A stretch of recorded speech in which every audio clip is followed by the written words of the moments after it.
Hi. And I would say, welcome back to Fate's Zenith, but that's not what this is, no matter what it looks like. It, I just have to see. Oh god, it's been so long since I've looked at this background. Hold on, I'm missing something that I know I have here. Where are you? There it is. Hi. Hi. Anyway, this is the last Talking Fates. That will be about 6 Zenith, but also just the second one in general on YouTube.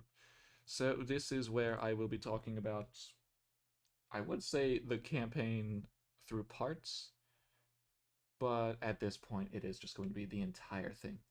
So I'll be going over a little bits of trivia, background information, answering any questions anyone may or may not have throughout the stream, and just overall thoughts and feelings about the campaign. Now, what is a good starting point? Just like something small while we wait for anyone to pop in if they do. I am looking at the chat. Oh, there actually was something recent that I wanted to talk about. Where are you? You can find it. How do I Oh, do you have get to you? notes? Yes, Beast. Because I want to go a little bit over Beast Null type Void, the thing that happened in the last session, the final session. The big boy. You can put his art up on the screen. Oh, do I have that? No, I would have to get it, but I can do that real quick. Thank you for the idea, Joey. Yes, you are very welcome. Just type in Void, sure. This is image, Void. right? Yeah, probably. OBS, I knew it. I knew you would hate me, OBS. You hate File Explorer, don't you? Man, I hope what I try later today actually works. Why would it Big hate boy, look at Big Boy. that big boy? See He's on a the big screen? boy. He's actually the exact size of the screen. Oh dear lord, he's a big boy. Holy shit. He is exactly the size of the screen, which is honestly surprising, Joey. Yes. You did a good job on the actual size of the image. I just used the normal size, what I normally do. I think. I don't know. Couldn't say, but here is what we took inspiration from Kath Palug, but also bits and pieces from other little things. Other servants and other franchises. Oh, cough, cough. Don't talk about Seven Deadly Sins. It's a great show, great manga. Bad production, but that's not their fault entirely. Yes. Looking forward to Yes. Four Horsemen of the Apocalypse. Yes. That I told you that was happening. I did not know that there was an anime coming out so soon. Yes. I mean, I know it's not like coming out soon, but you know what I mean. It got announced Yes. after only been out for how. It's, I mean, I guess it's what it's. I want to say it's been 2 years since the other anime ended. At definitely 1 year, maybe two. I might be actually thinking about the second movie. I forget when that came out. I don't know, Which but yeah, the movie was okay. I didn't watch it. Could you put him behind us? No. Yes. You can't. Yes, I can. Okay, There you go. You get what you want. I am also going thank to make you. him disappear eventually. I just want to keep him here while I talk about him. Yeah, I you did like really how good on this fog I like how the effects. tail ended up. Yeah, What did you say I though? like the fog effects. The fog? Fog. Oh yeah, I think I got really good at that after I had to do it for Yig.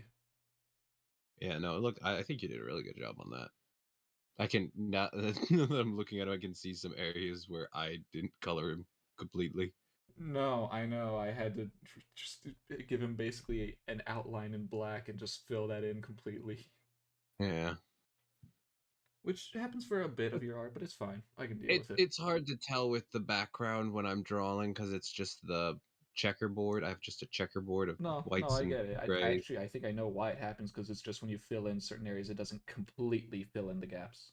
Oh yeah, especially when I do the fill bucket and stuff. Yeah. I've been getting better about trying to get it, but when I'm doing white, it's hard to tell. No, It's that's fair. really hard to tell. Although surprisingly enough, one of your more recent ones, which I is the one that I had you do the pose for. Yeah. That's all I'll say about it, because still I want to keep that secret. For some reason, Yeah. that one went really bad for some of the coloring. Where? Like, sometimes when you do it, it is just more transparent, but this one, for some reason, it was just solid color where there shouldn't be. Like where? Hold on, let me just see if I can get it without going into File Explorer. Scrolling, Are you scrolling. talking about like on the? On the sit. Well, that's also on where? Okay, if you just look at it, it is hard to tell, but I can probably show you later today. Because I can zoom in. And I think it's because we start out with a solid base to begin with. I do think that's why, because that is the only time it's happened. Yeah, that's the only time I can think about it. But that's not important. All right, Sorry, we're getting well, off topic. Yeah. Yes. But good, Yes, I'm stalling. we are. That's what I meant to do. Yes, we're stalling. We're stalling. Yes, Beast Null type Void. Of course, the inspiration from the name is just Null and Void. Easy. Yeah. But one thing that I really do wish could have done a better job on is getting that aspect of Pluto in there, which admittedly some of its skills were, even if I didn't actually have to show any of them. Like, its attack pattern was named after Pluto, as well as the unable to be moved unwillingly. Those are both from Pluto itself. Okay, that's cool. But also, its hit points were based on the planet Pluto. Well, not planet anymore, but you know what I mean. Yes. The dwarf planet. Yes. Because I found the asteroid number of Pluto, which is 134,340. That's been much for HP. Yeah. So I tried to find something reasonable to dial it down a bit. And so I figured, how about the date it was decided that would be its asteroid number? September 7th. 9 plus 7, that's 16. Divided by 16, you get its health point total of 8,396. Holy shit. That's what it had. I'm so glad you let me channel the big booms. Honestly, you needed the extra damage with how that ended up at the end. Yeah, I after I realized I could do that, I had a plan, but it died before I could do my plan. I mean, you probably would have died before your plan.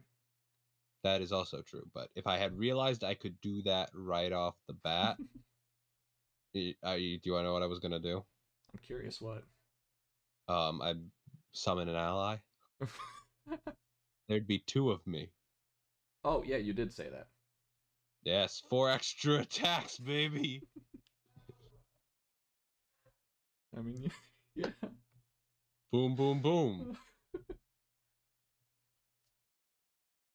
But no, I could not have planned a more climactic finale for a fight than that. Just the countdown for everyone's destruction. Oh yeah, no, we were getting. It was I had very no close. idea if you guys would be able to finish it off before it could do its final blow, and I had no idea who could survive another hit. I wasn't, and Kama wasn't. I don't Yeah, no, think it could definitely not outright Kama. kill. I don't think it would have outright kill it. killed anyone unless it made Noah lose concentration. Yes. Which would not have been good. No, but luckily he managed to keep it the entire fight. He did. He did a good job. And I'm just glad we just focused on him and not on the other people. Well, I mean, some people focused on Moriarty, including the Beast. Well, yeah, but that was just like, but the main heavy hitters all focused on. That was a good plan. Because once he went down, everyone else just kind of stopped fighting. Well, I mean, yeah, Meram wouldn't fight if his only plan was defeated. Yeah. So it worked out in the end. Yeah. What? Yeah.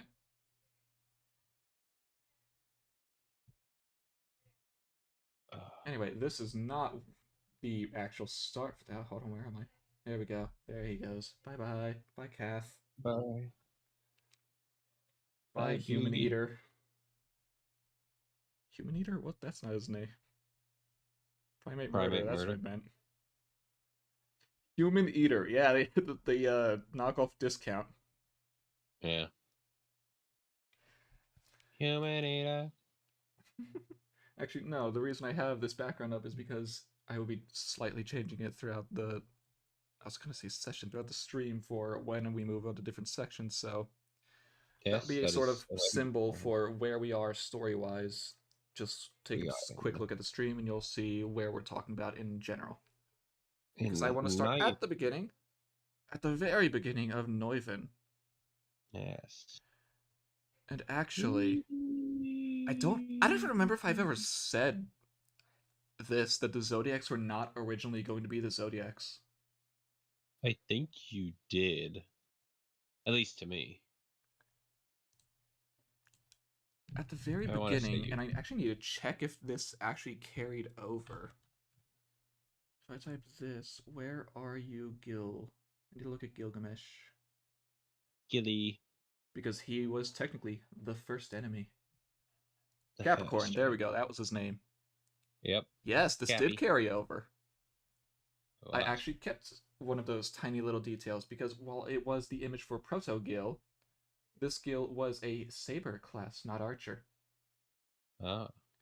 Because the very, very first idea I had for the campaign in general, before anything started, was I wanted them to be the servants of Endymion, with Gilgamesh being the Saber of Endymion.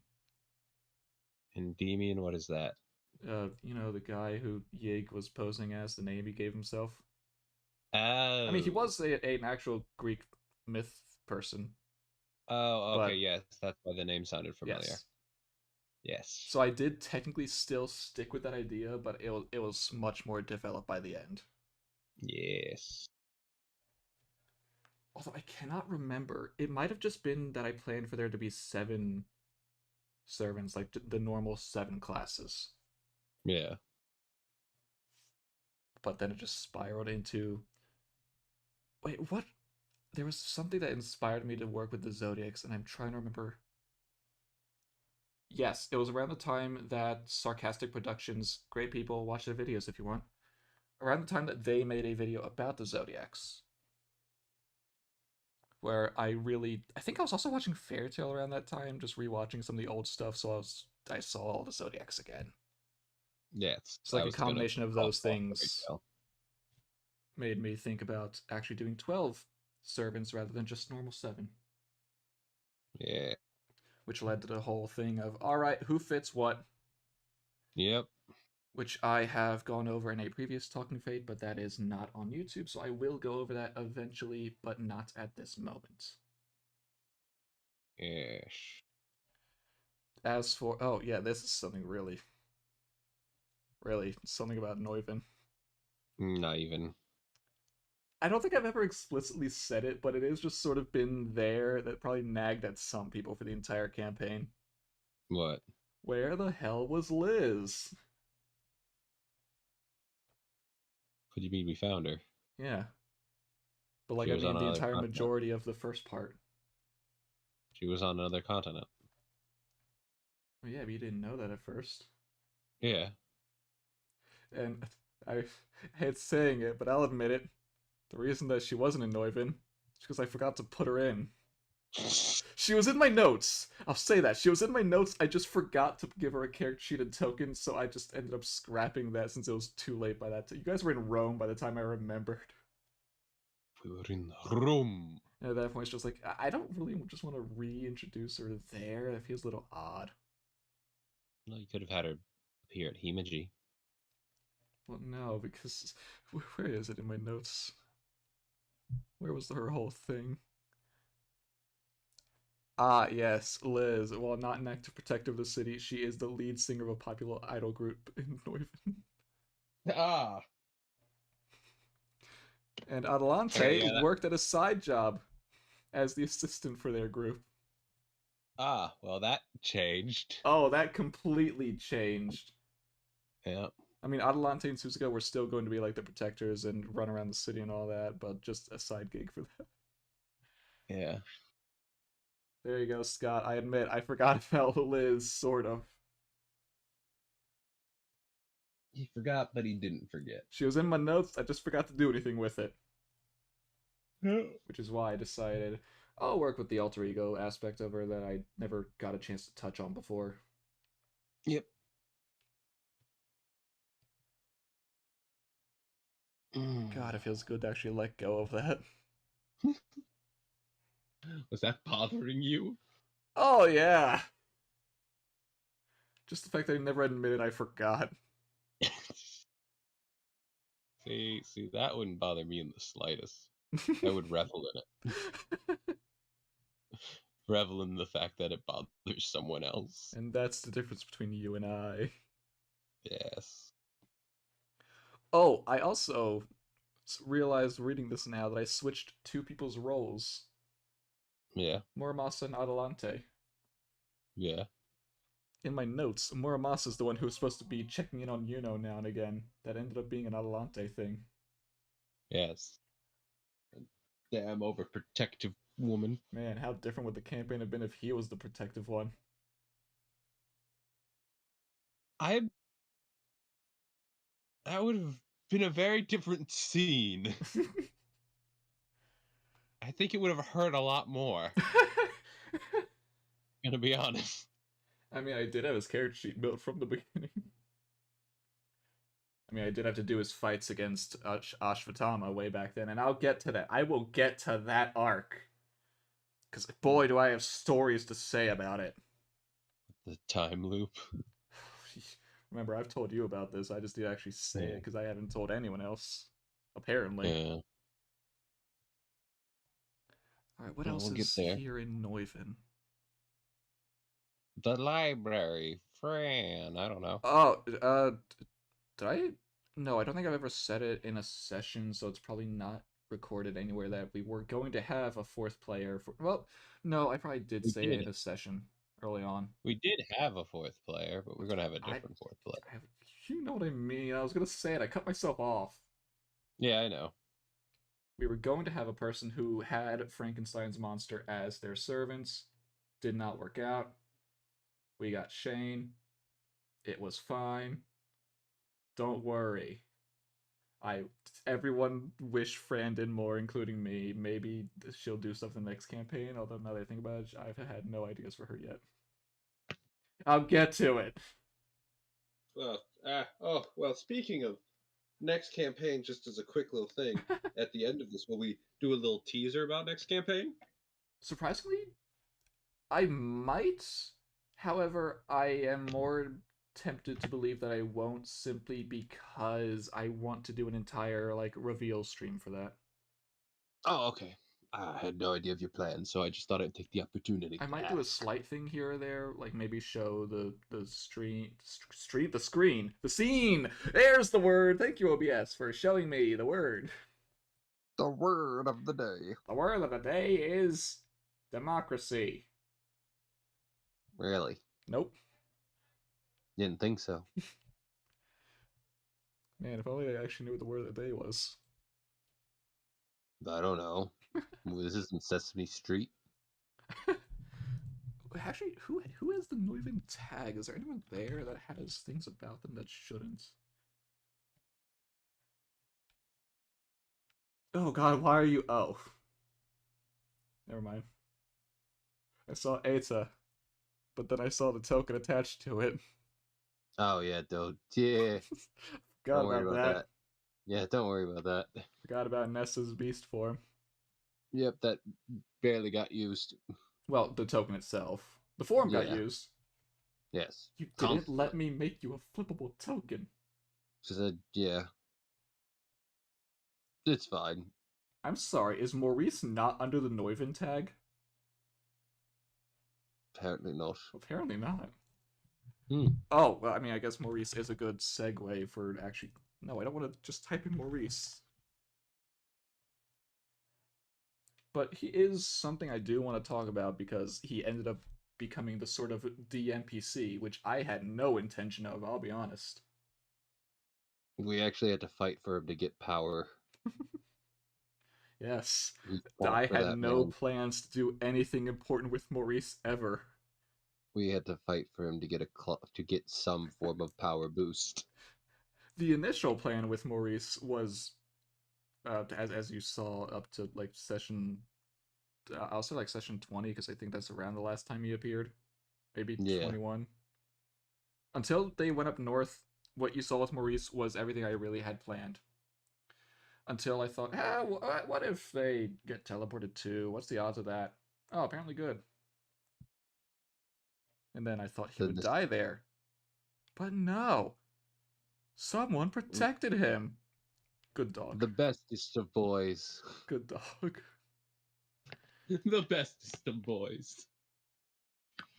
Which really just led to what I thought Maurice was just going to be just a generic NPC with the party for the entire time who does nothing.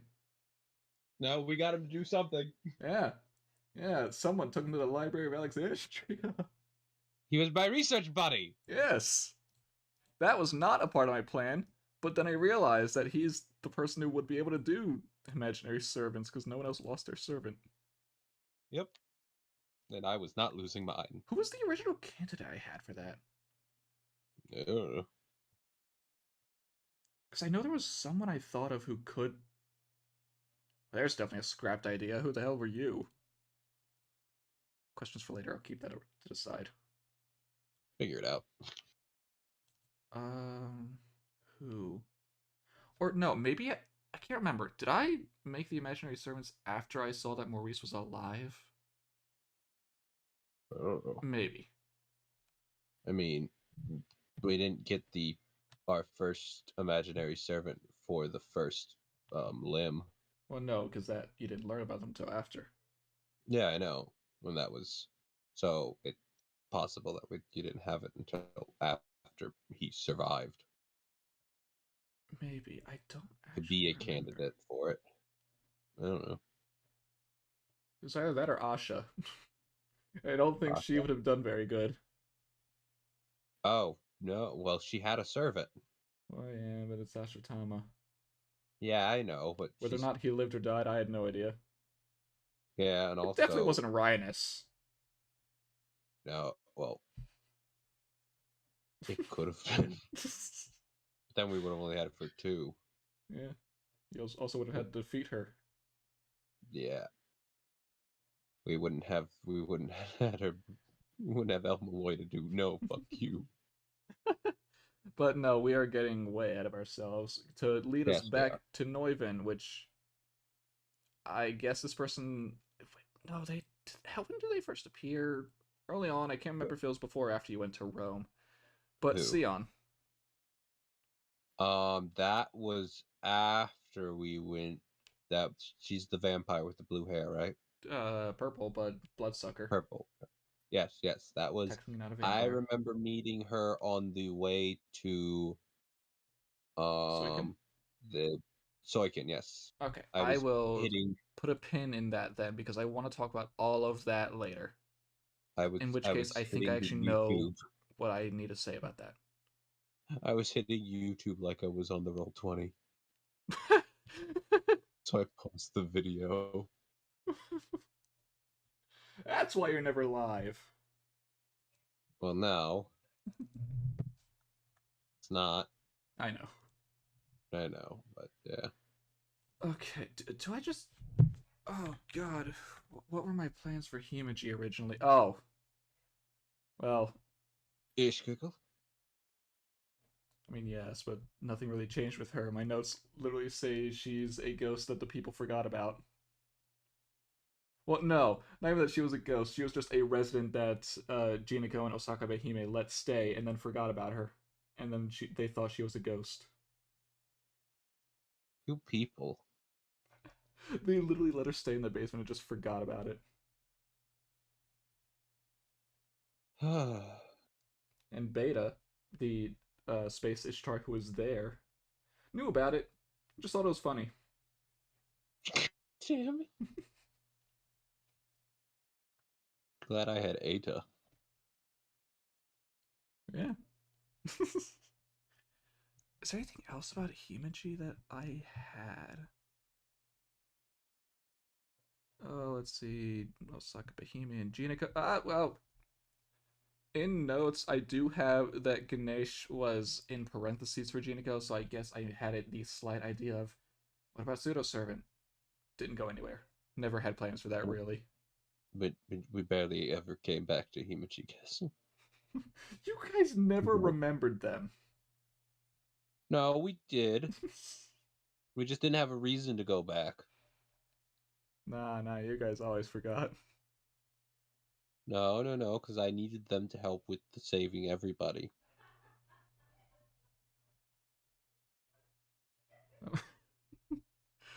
Because they were helpful with the moving of the castle.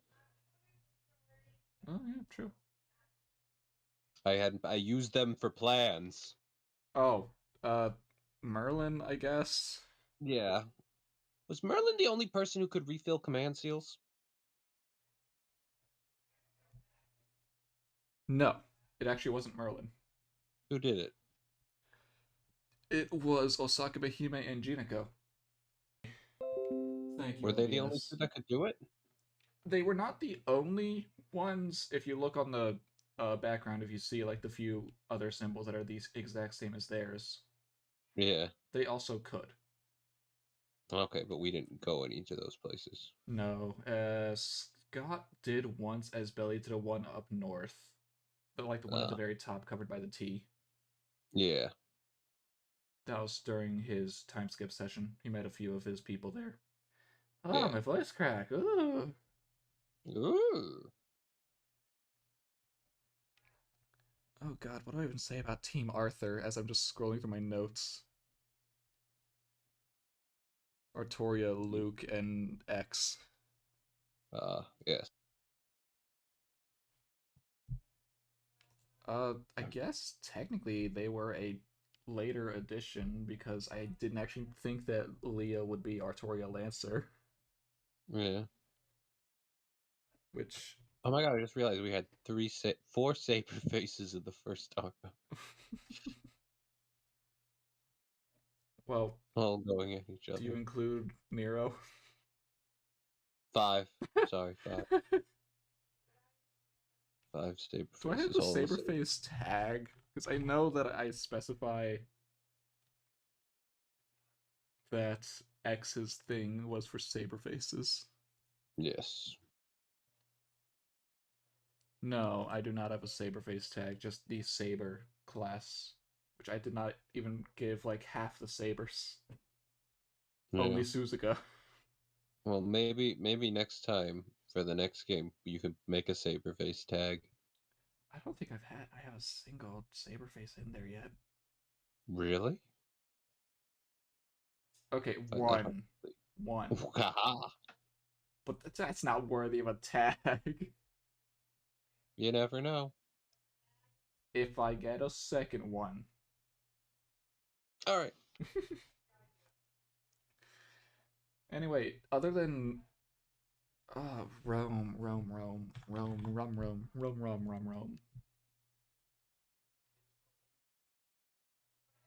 Oh, I guess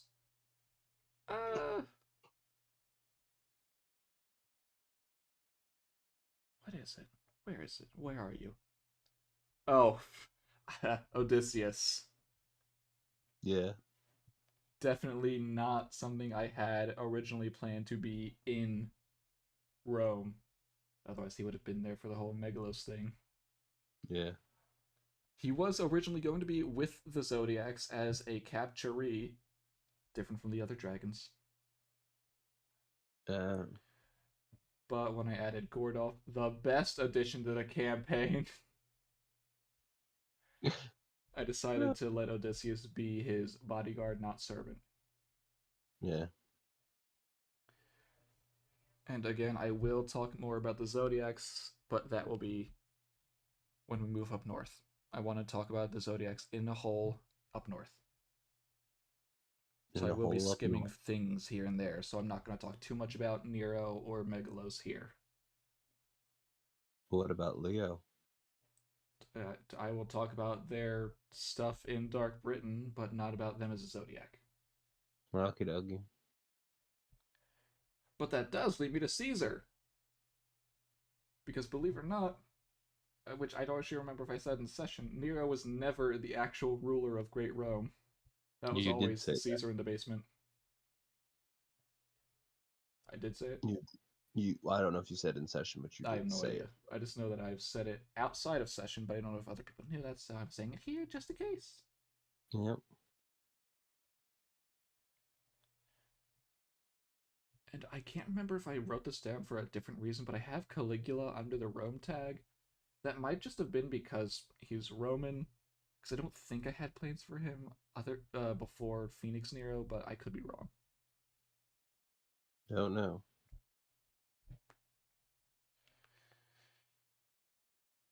And I guess with this is a semi-good segue into the Ishtars.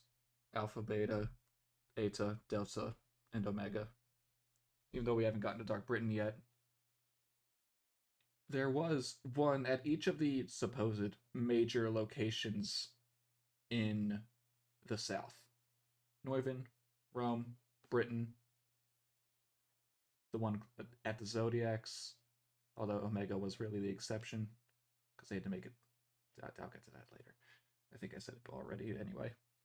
And then the Beta at Himeji Castle was actually just the one wandering around, really.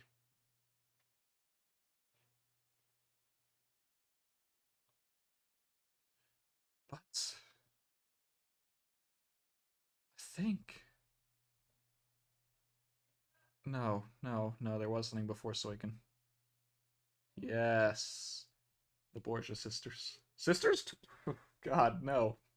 She's there as not a girl. No, the siblings. Yes. The Borgia siblings in the encounter with Aquarius. Mm-hmm. What you could call the finale of Act 1. I really don't know how I would structure that in terms of an arc, because it sort of bleeds into the whole Ashvatthama time loop. Since the whole thing there was, it's Yuno, they're after Yuno. And it just happened again. What? Oh, yeah. Well, with Ashvatthama going there right afterwards, basically. So, let's do the time warp again. Yeah, do I have anything interesting to say about that part? No, really they were no. after you know? What? Why they were after her? Their mana. Oh, okay, that's it. Gathering mana to turn Yig into an actual beast like he wanted. He was hoping, get enough mana, I can be a beast. It was never going to work. But they're not letting me get the mana. Mom! Now, Ashvatthama, that's because of Belly. Belly did that? Oh yeah, Belly snitched to Dark Britain during the time skip. I'm going to kill them. Oh, you hear that, Scott? I'm letting it all out in the open. I have no idea. I know Scott said it may have been my fault. Oh, it was most certainly his fault. X-Alter encountered him trying to find materials. They gave them information for their life, and that was that Yuno is in the basement. Why would you give that? Hey, don't ask me. Did they even ask about that? I don't remember. I don't remember what they asked. But I know that they did not have to give information about Yuno or saying that they are in the basement. Sometimes. Sometimes. But now I could actually talk about Soiken and what that arc was supposed to be. Because it was not. It was not what it ended up being. Anywhere close. What was it supposed to be? Let's start with... Oh yeah, I guess talk about what it was supposed to be, or I guess what it wasn't supposed to be. Okay. Because Ashvatthama originally was going to just be in Dark Britain as another enemy when the war happens. Yeah. But that was early in development when I was trying to figure out how to get Soikin to work as an arc. Because I had the idea. It was gonna be based around the Salem witch trials. Something similar to that. Which is why Mercy Lewis was there. A weird little thing that never actually came up again. Yep. And I can't remember the servant because I never actually wrote it down. That is how quickly I scrapped the idea. But Sion was originally supposed to be a master, which is why she was in that area. She was going to be one of the people seen as a witch. But I have no idea what her servant was going to be, I'll be honest. That's also why there were an odd number of children there. Children and old people. Yes. But I just could not get anything to stick well as an idea. It either just didn't feel right, or it felt too similar to the actual Salem sub-singularity. God, hiccups, no, go away. Oh no, the dreaded hiccups. Who gave me a comment? A comment? No, a message. Was it Scott? You guys' volume is very low. Alright, I guess he's watching. I will raise the volume then. Wait. Raise Scott, which one? Which of us?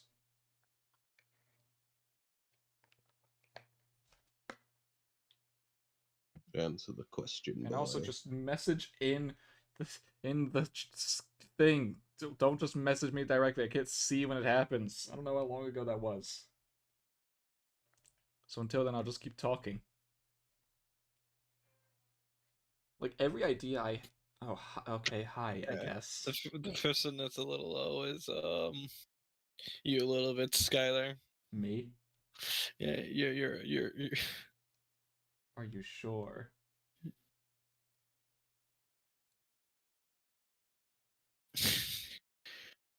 I'm pretty sure. I'm listening to it. Alright, because when I listen back to all of these, they're always a little high to me. I'm sorry. Even though it's the exact same scene. Oh, now I know why. I know why my YouTube volume is low. Oh, okay, that makes sense. You... I'm sorry. You. I thought it was... I was just checking. I was surprised. I was wondering why it was a little low, and now we know why. God, I hate you. Banish him. Banish him to the shadow realm. I'll leave. All right. I'll leave. Kick them. I was about to leave. I'll leave on my own accord. No, okay. I said banishment. Baka. Oh.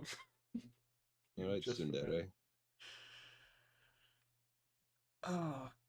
Like, originally, there was going to be much more Salem Witch Trial-esque things. Like, I was going to have Abigail Williams, maybe something with their parents, or whoever, not Randolph Carter. I was never going to do that. I was going to try to avoid the whole foreigner thing, but it was hard to get a plot without that aspect. And nothing else just fit quite right. Is there anything else there that actually... yes, actually. Man, that is not a lot of people in the Soikin tag, but that makes sense. Yeah. Because if you noticed, one person in that arc,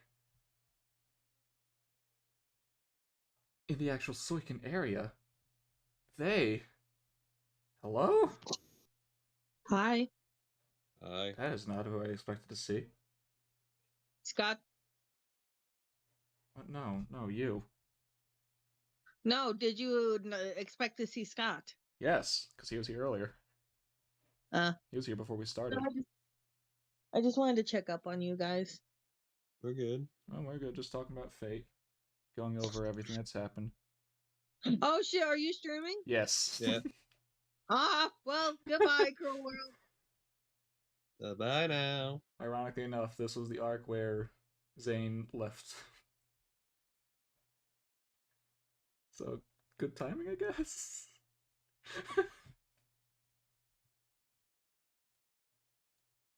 What was I saying? You were talking about someone who didn't fit. No, someone who did fit. Thank you. Saber Gildere. Gildere. One of the guys from Dark Britain who was invading. Oh, the guy who got his ass handed to him on a silver platter. Yeah, he got killed. He literally got steamrolled. I was trying to do something with him because like the whole witch sort of thing. Like he's not a witch, but like he has connections and foreigner stuff. Dude, I was trying to get something. Nothing really ever clicked. Yeah. So in the end, I was just like, all right, Screwcaster, we're going Saber. He's gonna be a nothing. Got rolled over by a snake lady. Literally. Yep. That's how we died. Crushed by a snake. Died as lived. Died as he lived? Under a snake. Really? I don't know. I mean, technically, if you... I don't feel like getting into it. I don't know enough about his actual life to say about it. So, when I couldn't think of anything to go with the whole witch hunt theme, I just decided, screw it, what else do I have? Ashvatthama, yeah, Hey, Belly gave me the idea. How about he goes after Yuno? Why would he have any reason to go after Yuno? He's just a mindless puppet for them. Alright, cool. They're gonna chuck him over to Dark Britain. No, wait. No, hold on. Cool, they're gonna send him over to Dark Rome, and Caesar's gonna chuck him in underground. There we go. That's how he's there. And that's what happened. It's all Caesar's fault. And then the whole time loop thing is just something I wanted to try. I've always wanted to write a story like that. With the time loop? Yeah. If you can't tell, I like ReZero, even though it's not exactly what I was being inspired from to do this. I think we handled the time loop well. Yeah. I had no idea how many times you guys were going to go through that. I think we only went through it twice? I think 3 times, because I know you had at least 2 failures. The first one you just didn't know. And the second one... I think yes, the second one was when you actually tried to stop it. Yes. And failed. Because you were too late.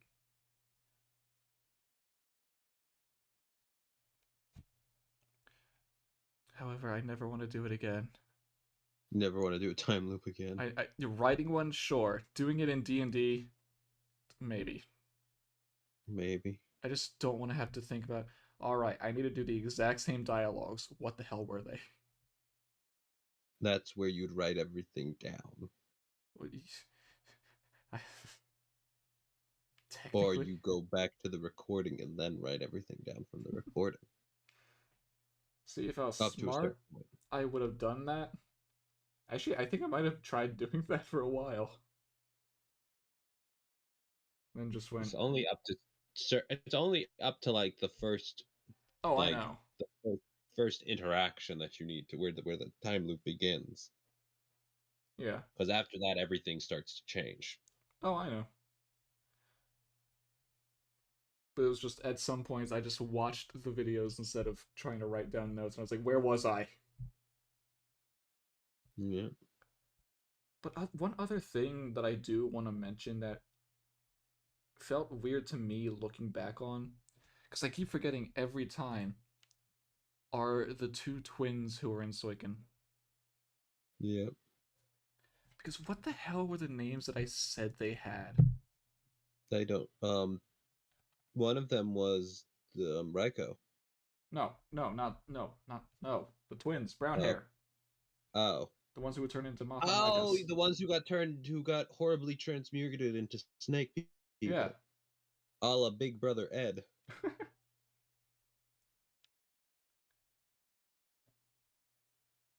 Here's one of them. Where's the other? Oh, yeah. Andreas and Leah. That was never their real names. Well, that's their real names were what you would see in Grand Order. Marcarius and Adele. But that was never brought up when people went to Endymion, because that was a little thing that you could have learned about them, that those aren't their names. That they had forgotten their names, and you could have tried to get them back. Well, we didn't know that they had forgotten their names. Oh, I know. We didn't know these things, so there was no way for us to do that. I know. That's why I bring it up here. Yes. And yes, the horrible fate of turning into Mahanagas, or just the Lamia people that were all around Endymion. Yes. Can't tell. But Snake theme. We stopped it. You did. You did that arc fairly well for what it ended up being. Oh god, now I'm trying to remember. Was Sanson supposed to be in like the witch trials thing? No. Maybe. I think it was getting a little too close to the actual Salem sub-singularity for my liking, so I had Sanson as an idea, so I just kept it in Dark Britain, even though he did nothing. Do nothing. He was just there were a couple people who did nothing. Tristan. Okay, in my defense, how did you guys get to Dark Britain again? Did you fly? We were using Yes, you used Bradamant to fly. Yes. That's why you skipped his fight and left him for Charlie, basically. Yes. Otherwise, he would have been your encounter on your way to Dark Britain. Ah, so we skipped an encounter. Yeah. I think I've mentioned that before, but maybe not on stream. I don't remember you talking about that we skipped him. Just that he randomly appeared one day after the fighting. Well, I know that he fought I thought he fought someone else or something. I don't remember. I think it was Charlie, at least one of the paladins. Yeah. Although I guess that's a good segue into just the paladins in general, Charlemagne. Because as you can clearly see on this map, that location is not correct. Yeah. And a part of it was because when I made the map, I didn't know where I was going to put them, so it's just like, over the ocean. They're just there. I knew I was going to use Charlemagne and all of the paladins, namely Astolfo. But but I had no idea where I wanted them to be placed. It was only after I had fully scrapped the idea of a Salem-esque Salem-esque arc, that I put them in Suiken, so that it would have a little bit to it at least, rather than just, I'm a farm town. Yeah, well, that's a Tanta. Yeah, but he was just a dairy delivery man, basically. I think it was just a messenger and a delivery boy. He did everything. Yeah, pretty much. Any message. I know he gave. I think he gave eggs. Brought eggs. He did something. He helped. And he was originally. I was gonna have him fight against Bartholomew and Gio de Rey. I just forgot he was there.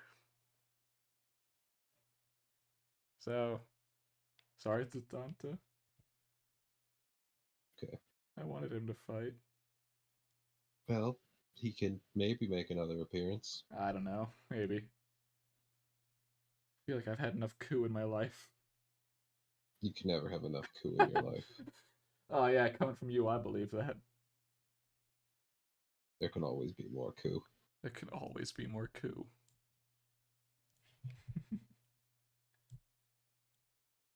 And I guess that just leads into... Technically, we only had 2 coups, and one of them wasn't even called coup.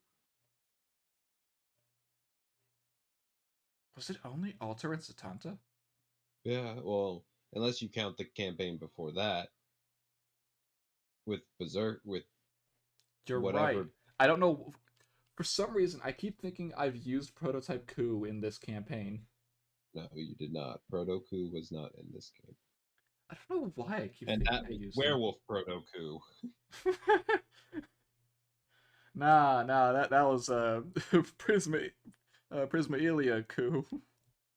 Yes, not actual Proto Coup, which I like. Yeah. I like his design and I like his abilities.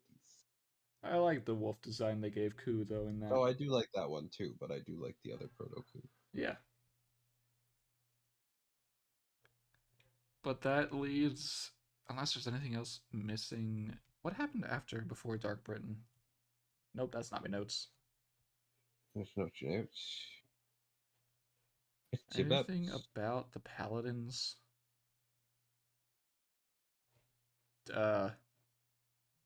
Yeah, they're crazy. That's about it. Where the hell did I write down? Where? Yeah. Why is the north? Oh, here we go. What? What are we going? Okay, I'm gonna go back a little bit. Alright. Rome. Alright. You're going back in time? I know I've said this before, but I do want to reiterate. From the very beginning, I had the plan and the idea for Nero to be a beast. Uh-huh. Because I had seen many places and believed, as many other people did, that the little comment from Gawain in Fate Extra, the original game way back when, about her being the whore of Babylon, was not just a throwaway comment. That it actually meant that she is the whore of Babylon.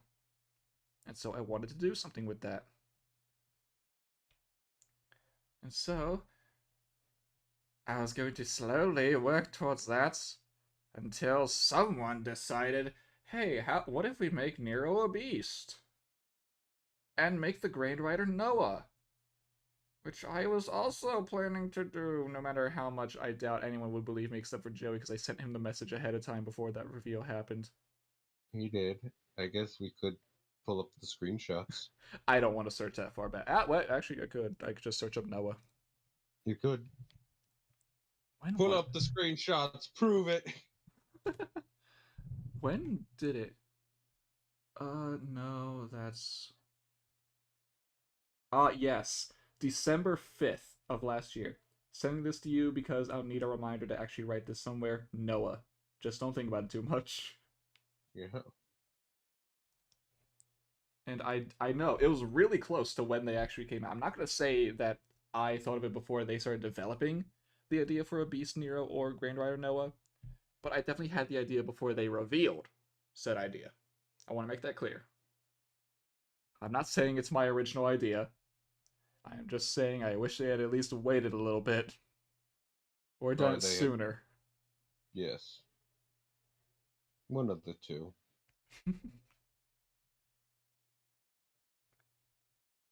But I think that is the last thing before Dark Britain. Unless you have anything to say. I'll save your questions until all of the South. Okay. If you have any. I might have a few, but I'll probably forget. Do you want to ask them now, then? I think it had to do with, like... I think you already answered it, but the cards and the crystals? Or will that be answered in the north? Actually, I was probably going to forget to mention that, yes. There you go. Yes, that is more to do with the north, however, since we're both probably going to forget about it. Yeah. The cards and the crystals were... Oh god, how do I want to say this? Darius's way of trying to achieve something different from in Prisma Elia. I want to make that clear. It is different in terms of his goals. One wants to quote-unquote save his world. The other, this one, wanted to... What did he want? Did I write that down? If not, I'm gonna forget. And by I'm gonna forget, I mean I probably forgot. I'm gonna go with the latter that you forgot. Yeah, no, I do remember. Because it has to do with Yuno, because he was there in the previous war. Yes, this one wants humans to be, once again, stronger than servants and not have to rely on them for everything. So... What do you mean, once again?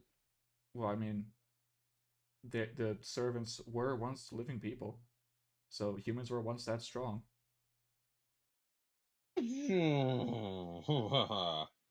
Really? I don't know.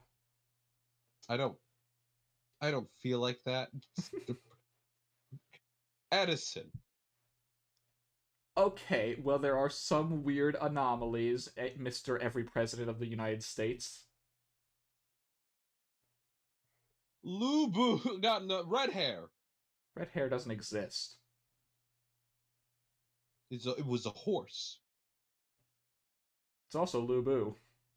Yes. I also can't remember if it's actually from the Lost Boat or not. I can't remember. But it's still the same kind of principle. Yeah, it's weird anomalies. I mean, like, real people who were real and not mixed things. Or weird... What else can I say besides just weird? But you get the idea I'm trying to say. Like, we don't need these spirits to do the work for us. Humans can be that strong on their own. That was the sort of thing he was going for. Mm-hmm. Which, while at first the class cards were using actual heroic spirits, so it was sort of defeating the purpose. The ones he had at the very end did not require actual servants, it just needed the power of a servant. Which is where the Odin card came into play, because Odin wasn't summoned.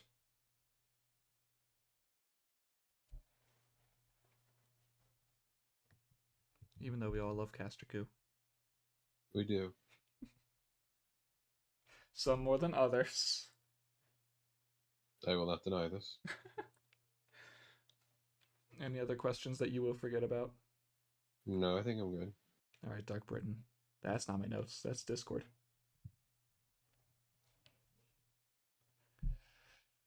What do I have in general about Dark Britain before I talk about the arc itself? No,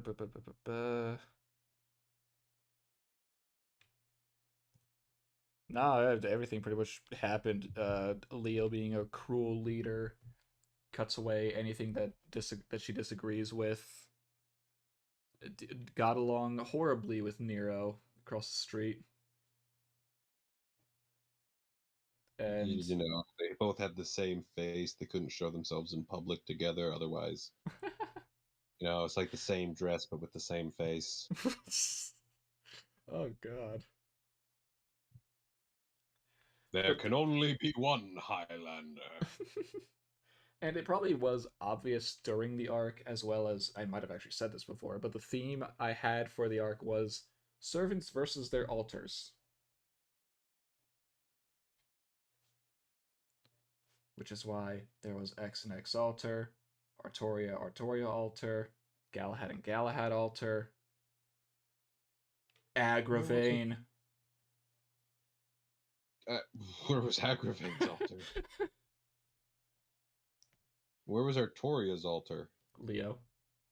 Oh, okay. I counted even though it wasn't Saber altar. Okay.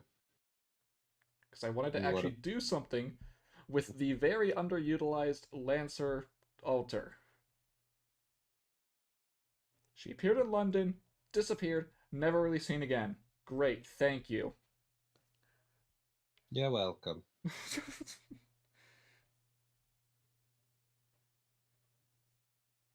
She could have been so much better. I'm not going to ramble about that, though.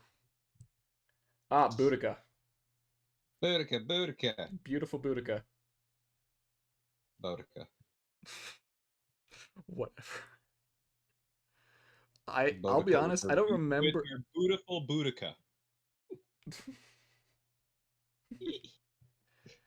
I'll be honest, it's been so long, and she actually wasn't in my original notes for Dark Britain. She was a later addition.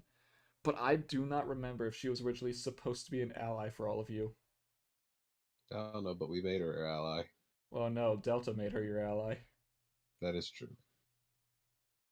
Because originally, from the beginning, it was going to be that Delta more so worked with... that Boudica worked more with Delta, rather than Leo. But she did view Leo as a sort of little sister? Yes, that is it. Yeah. Because, you know, leader of Britain. Anyone who's a leader of Britain is basically a little sibling to her, or a child. Someone to look out for and care for. Which is why the actual Arturia who took over was a much better fit for that role.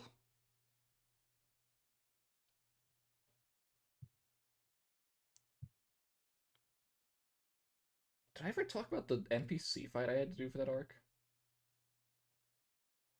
I don't know.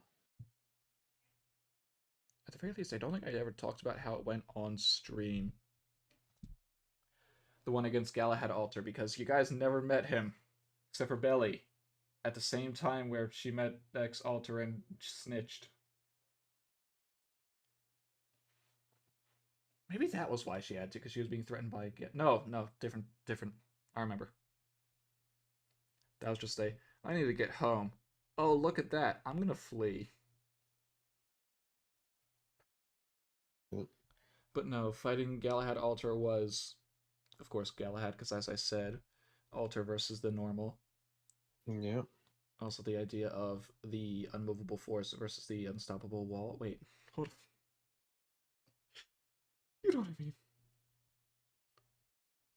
I hate myself. What? Did you not hear what I said? The immovable force versus the unstoppable wall. Uh-huh. Yeah. Reverse those. There, that's the actual phrase. The unstoppable force versus the immovable wall. Yes, that's how it goes. Yes. You don't have the unmovable force and the unstoppable wall. Yeah. But otherwise, the people who were in that fight were Arturia Lily, Luke, surprisingly enough, and Suzuka. I'm trying to remember if there was anyone else. Red hair. Yes, red hair. Yes. Of course, red hair was a part of this. And if I remember right, I don't remember the exact hit point count, but I know that both Galahad and Galahad Altar, by the end of it, were around 1. Definitely less than 5 HP for both of them. So in those terms, it was very close.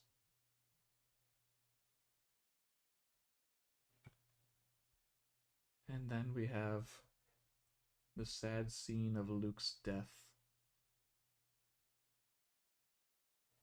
Why did he have to die? Emotional trauma. Can't save everyone. I tried. You tried to save someone. Yeah, but didn't try to save Luke. I didn't know Luke. It was also too late. Yeah, it was disintegrated. Yeah. I don't know how to do that. Yep. I think I had that as an idea from the beginning of Luke dying, but I still had to roll to see if it would happen. Yeah. Like, it was never going to be a guarantee. But especially after the whole little scene of, oh, hey, look at this cute little keychain. What if I get this for you? A part of me was just like, I have to. I feel like I have to. You did the death flag, boy. I have to. You gotta be careful when you raise those flags. Oh, yeah. Did I raise? I think I rose those flags on myself multiple times. Did I? I don't know. I don't remember. I'm feel surprised I remember Jules, that scene. I feel like just Jules being dubbed the library NPC and leaving to go on the adventure was a red flag in itself. I'd say more of a crimson flag. A crimson flag? What does that mean? I don't know. Is it worse? Is that worse or better? I don't know. Deep red. Deep red? Okay, I feel like that makes it worse. Take it how you will. I don't think it's a real thing. And in the end, the one who made it through the longest got taken at the Oh. I guess you could say that Jules was the longest lasting player, since I doubt Kobu would count Titania. I don't. Like, that's the debatable one because of Gretchen. Yeah, well, once they changed classes, that's when it stopped. Yep. No, I agree, but I can see the argument. Once you change full class and also art change. Well, hey, you changed Jules's art. I just never changed on stream. Yeah, well, I updated art. They had a full art change. Okay, fair enough. And a race change. Hey, what's wrong with a little race change now and again? It's not normal. It's not normal, but it could happen. They basically became a whole nother character. For a while they did, yes. Yeah, so that's why I'm going to say that they, at the very least, they swapped characters midway through and came back. Again, I do agree with you, but I could see the argument either way. Yep, but yeah, I know, but anyway. Oh yeah, I had a whole sheet for that horse of hers, Leo's. Yeah. But it was killed before you even saw it. Yep. Darn. Good job, Nero. Kill that horse. Send it off to the glue factory. God. Oh. Why do I keep going to Discord? I'm trying to look at my notes. I don't know. I'll be right back. Okay. There's something else about Dark Britain. Yes. Castoria. Because originally, Artoria Lily was... The original idea for me was just... Yeah, no, Lily, turn into normal Artoria at some point. Sure. But the more I thought about it, the more I thought, well, it'd be neat. But I feel like it wouldn't really fit. And this was around the time. I can't remember exactly if it was before or after Avalon the Fae came out. But I do know that, at the very least, a part of it was shown. That didn't really have to do with this, but that's when I started planning about the whole Avalon thing in that arc. A little bit of knowledge there, I guess. During the Dark Britain... No. Well, yes, around the Dark Britain time, because it was right before that actually started that I really decided on her path. Around the time that I was making the ideas for Avalon and the party actually going there, because at that point Jules was dead set on it,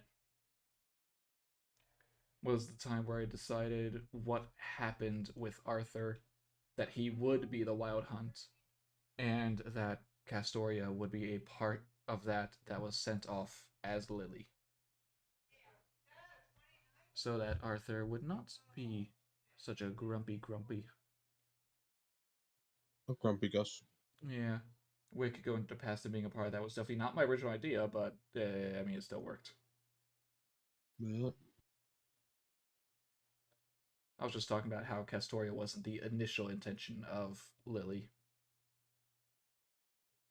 But it was around that time that Avalon stuff was happening, and I was thinking about that arc and decided to do that. Yeah. Yeah. And I think that's... Alright, I'll ask this now. Yes. Any overall questions or specific questions about the South before we move up north? And I'm also asking this to chat, aka I think just Scott. I haven't actually checked if anyone else joined in. I think it's just me. Oh. Well, I see Scott online. If he has any questions and he's listening. I don't have any questions. Okie dokie. In that case, I need to scroll. There we go. Pop, pop, pop. Welcome to the North. And I don't actually have that map on Roll20 for me to look at for stuff, but it's fine. I don't need it. I'm just on Roll20 as well, looking at the actual maps. But there's not a lot here anymore, so that's fine. Alright, then do I have a north tag or is it specific things? I do not. Okay, that's fine. Where do I start? Actually, no, I do this. This is where I want to talk about the Zodiacs as a whole because this is sort of their arc, you could say, overall. Yeah. I mean, it really is from the beginning, ever since Capricorn first showed up, but you know. I know what you mean. Yeah. So, I know that we talked about this in a previous one of these, but that was only on Twitch way back when. It's not here anymore. I definitely didn't save it, so I want to talk about each Zodiac and the original ideas for them. Just go over that one more time. Maybe say something I didn't say before. Maybe forget things I did say before. I need water.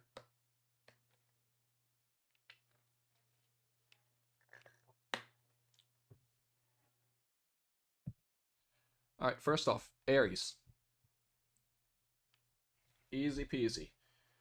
I had the idea for Aries to be Hoster early on, way before we actually knew that Euclid's was Hoster in Fate Requiem.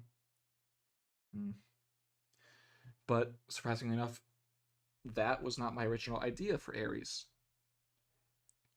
The original idea was, unceremoniously, Aries the god of war. Only because of the name pun. Aries is Aries. So that was horrible and I scrapped it. But we got the best person from it. I think. I don't... sure. No, I wouldn't say Hoster's the best person, but they're pretty up there. I'd say like top 5.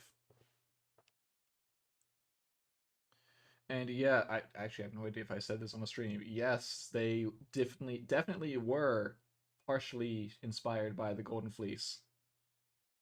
Yes. I know I've said that off stream, but I cannot remember if I said it on a stream before. Actually, I might have just said it in the last time I talked about them. Possibly. Maybe. I know that was just my theory. They were the Golden Fleece for the longest time. Yes. I mean, it made sense. They were a golden sheep that turned into a basically golden-haired girl. Mm-hmm. Yeah, she seemed to have a connection to Chiron. Yeah, sort of. I mean, that connection wasn't really because they were Greek. It was more so just because they were both outcasts of the Zodiacs, basically.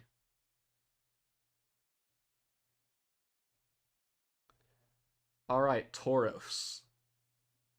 God. Tauros, aka Europa. Surprisingly, Europa's not actually Tauros. I mean, she is, but she's not the reason. It is because her noble phantasm is a representation of Zeus, the white bull. The one that, coughed. So I'm not going to say anything more than that. You all know what Zeus is about. And Zeus himself, because of that bull, can be seen as a representation of the constellation Tauros. That is why I chose Europa. However, Europa was not the original idea I had for Tauros. Nor was Zeus. I'm going to say it right now, Zeus was never an idea for me. I was never going to use him.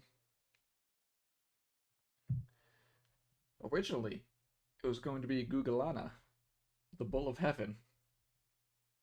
The big boy from Mesopotamian mythology. I don't actually remember if I ever said that. I might have. But I just did not know what I was going to do with that. He's so huge. He is as big as a mountain. How do I work with that? That was my thought process back in the day before I had the Land King.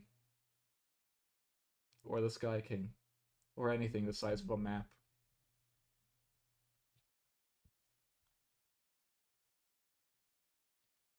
And I think at some point I just ended up, like, I know for sure I scrapped Gugalana as Tauros. But I think as a placeholder, because for a while I wasn't sure who I was going to use, I did just have the Minotaur and Asterios there, one or the other, or both. I didn't know. Which is why when I did decide on Europa, I had already planned stuff with the Minotaur. So they were still there in the north. Poor Jules never got to see them. I did not. Gemini.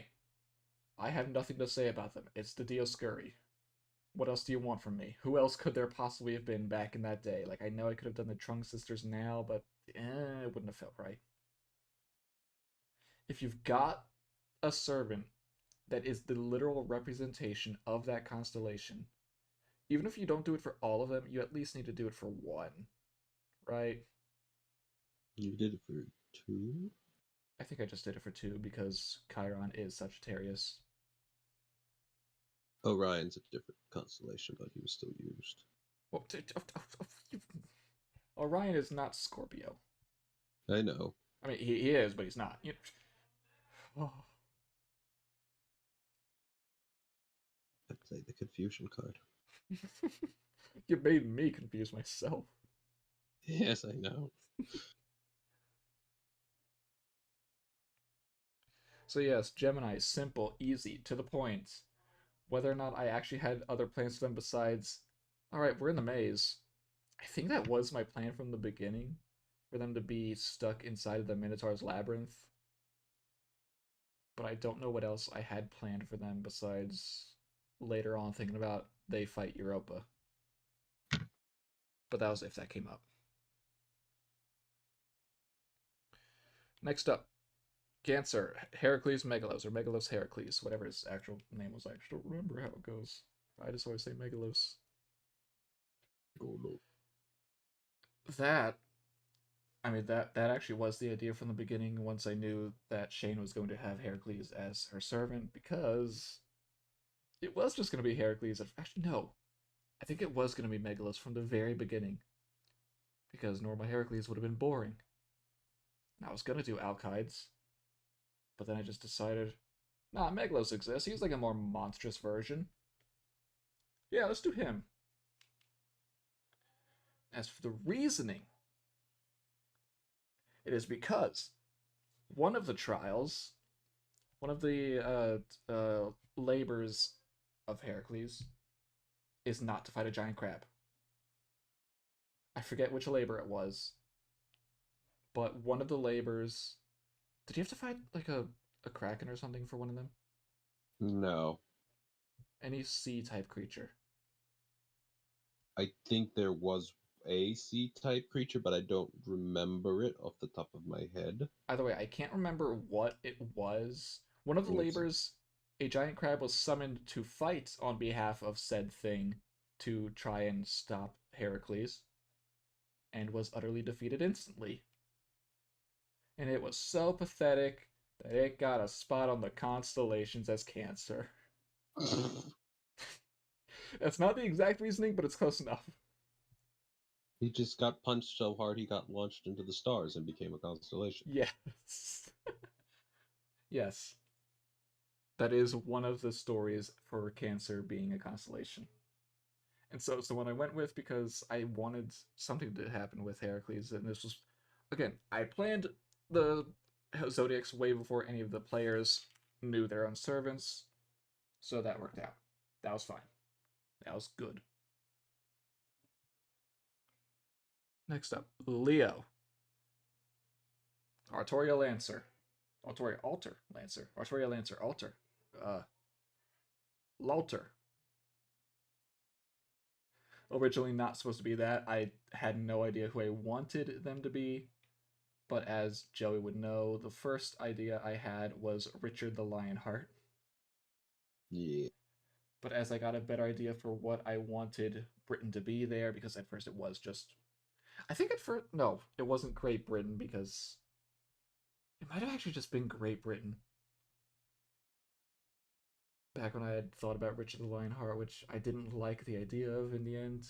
Wanted to have a more darker theme. more villainous aura to it, you could say.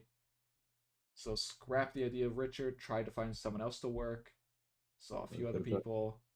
None of them really fit too well. John. Who? Prince John. They didn't really want to make them from scratch, though. And eventually I just landed on Artoria Altar, which originally I think I was going to do the Saber version, but again, as I said earlier, the Lancer one was severely underutilized. I wanted to do something with that. So we got what we got. Yep. Okay. Virgo. The traitor. Because Virgo, little Demeter. Okay, I guess technically that is another one that is very similar to their own constellation because Demeter is Virgo. Yes. Similar to how Aphrodite is Pisces. But I'll get to that. But yes, Greek gods, a lot of them were just the Zodiac, so some of them, Also, I couldn't quite find someone who I wanted to be Virgo besides maybe Jeanne, but it didn't feel right having her be with the Zodiacs. Captain. So, Demeter, enemy turned enemy. Originally with the Zodiacs, not really, doing her own thing. And by doing her own thing, I mean helping Meram, while also actually just doing her own thing by trying to figure out how to do the authorities that Yig could do on her own. Which worked, in the end, for her, and her alone. Not really a ceremonious end for her in India, but what can you do?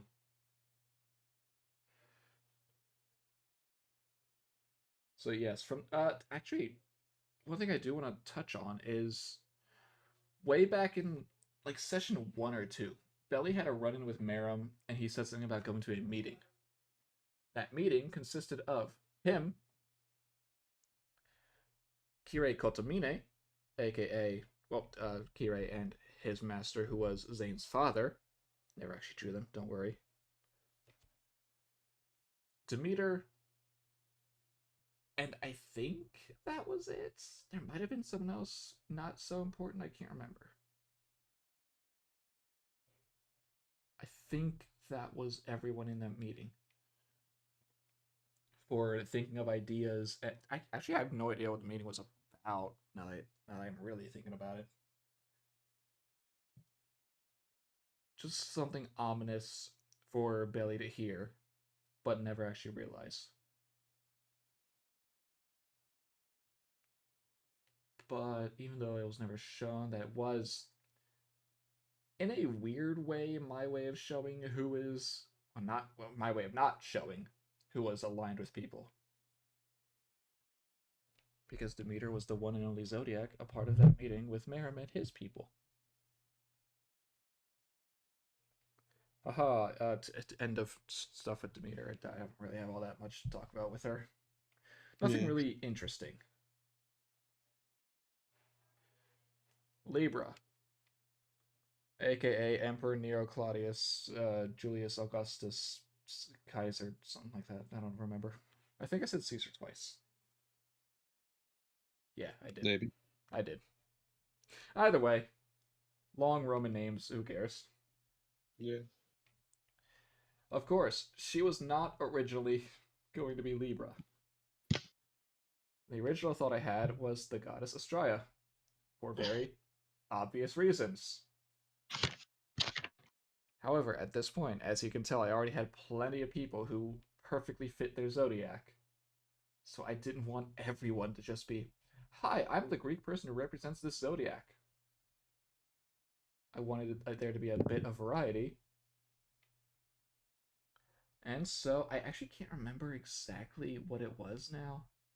I know it wasn't Nero herself who was connected to Libra, but there was a Roman emperor or someone very close to Nero who was. It might have been Caesar. It might not have been. I can't remember. But that led to, my fingers. I just thought of someone else who could have worked because Libra's balance and fairness, yes? Yes, Libra is the scales. Could have done Solomon. I have it a rule. I don't use Solomon. Don't use Solomon. I at least pay that much homage to Grand Order. In terms of he is no longer a part of the Throne of Heroes. That's sad. Unless they retcon that, I'm not touching it. And yes, I know there's the whole thing with the Chaldean. I'm not going to go into that. Because we don't know about that too much. Also, the fact that it's probably not Solomon. If anything, it'd probably be Gaetia. But that's not important.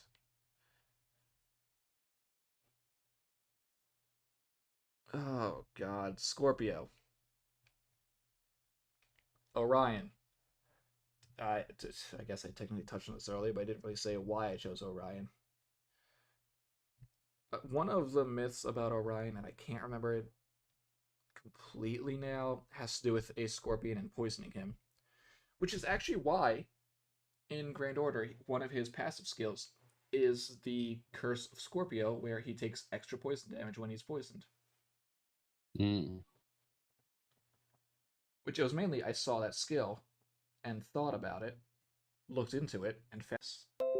Thank you, OBS, for being such a horrible thing. God, I hope what I try later today helps.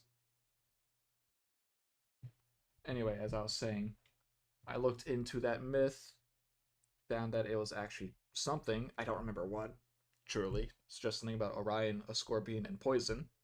I don't remember if it's definitely not how he died, but I can't remember it exactly. And it was enough for me to rationalize putting Orion as Scorpio, because that was one of the harder ones for me to figure out. I don't think you need to legalize. No, don't. Screw you.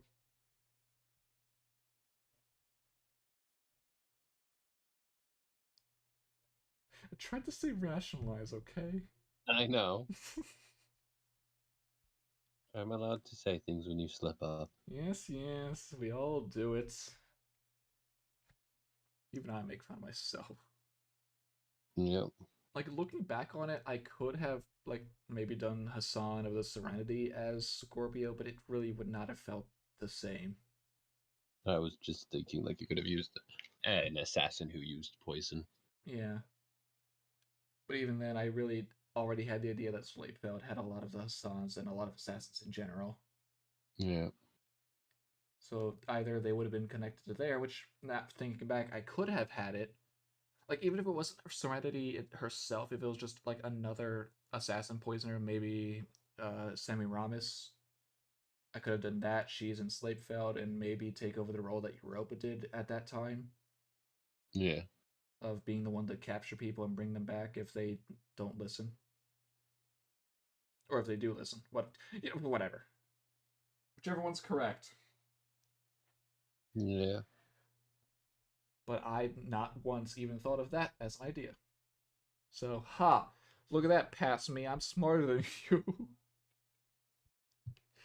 Although I really don't think Semiramis would have worked as Scorpio fully. Like, maybe if I had tweaked it a bit, but not just as she is. Yeah. Would have been interesting, though. Alright, Sagittarius. Chiron. I really don't have much to say about him. He stayed the same through and through throughout development. Just the guy who's not really connected to the Zodiacs, even though he's a member of them. Trains people if you find him in a forest. And, I mean, Chiron is Sagittarius, so... Sagittarius. God, I'm looking at too much Beyblade in the past 10 years. And by that, I mean I have not looked at Beyblade recently at all. I don't know why I thought of that. Oh, Alright, Capricorn. Fuck that. fuck that. It's Gilgamesh. There is nothing. Capricorn is a goatfish. There is nothing. There is no goatfish. There's not even a real myth about Capricorn. It's just a goatfish. What do I do for that? This is the one that really gave me the most trouble. Because, as I said, originally it was just going to be the servants of Endymion, and Gilgamesh was going to be the saber of Endymion. That is something I wanted to keep. I wanted Gilgamesh to be something. Nothing fit him at... Well, okay, technically I could have worked him into Aquarius' spot if I didn't do what I did, which I'll get to that in a second, even though it's not really a secret. But it's because Aquarius is next, I'm not going to say it here. But no matter what I did, no matter where I put anyone, Capricorn was so out there that I had nothing. So in the end, I was just, screw it. Put Gilgamesh there. He's not a goat, he's not a fish. I can't even really think of anyone else who would really fit that. Like, especially early days, like before... I think before Hei and Kyo came... No, it had to be after Hei and Kyo came out. Ibuki. Yeah, no. Before Avalon LaFay. Some servant. Or some anything that fit before Avalon LaFay came out. And even thinking after that, I really can only think of like a few things that could possibly fit. Nothing really. Nothing worthy, you would say. And there's my rant about Capricorn. Because screw that. I don't want to think about that ever again. Alright, Aquarius. Ea. The god of creation? Yes. God of creation.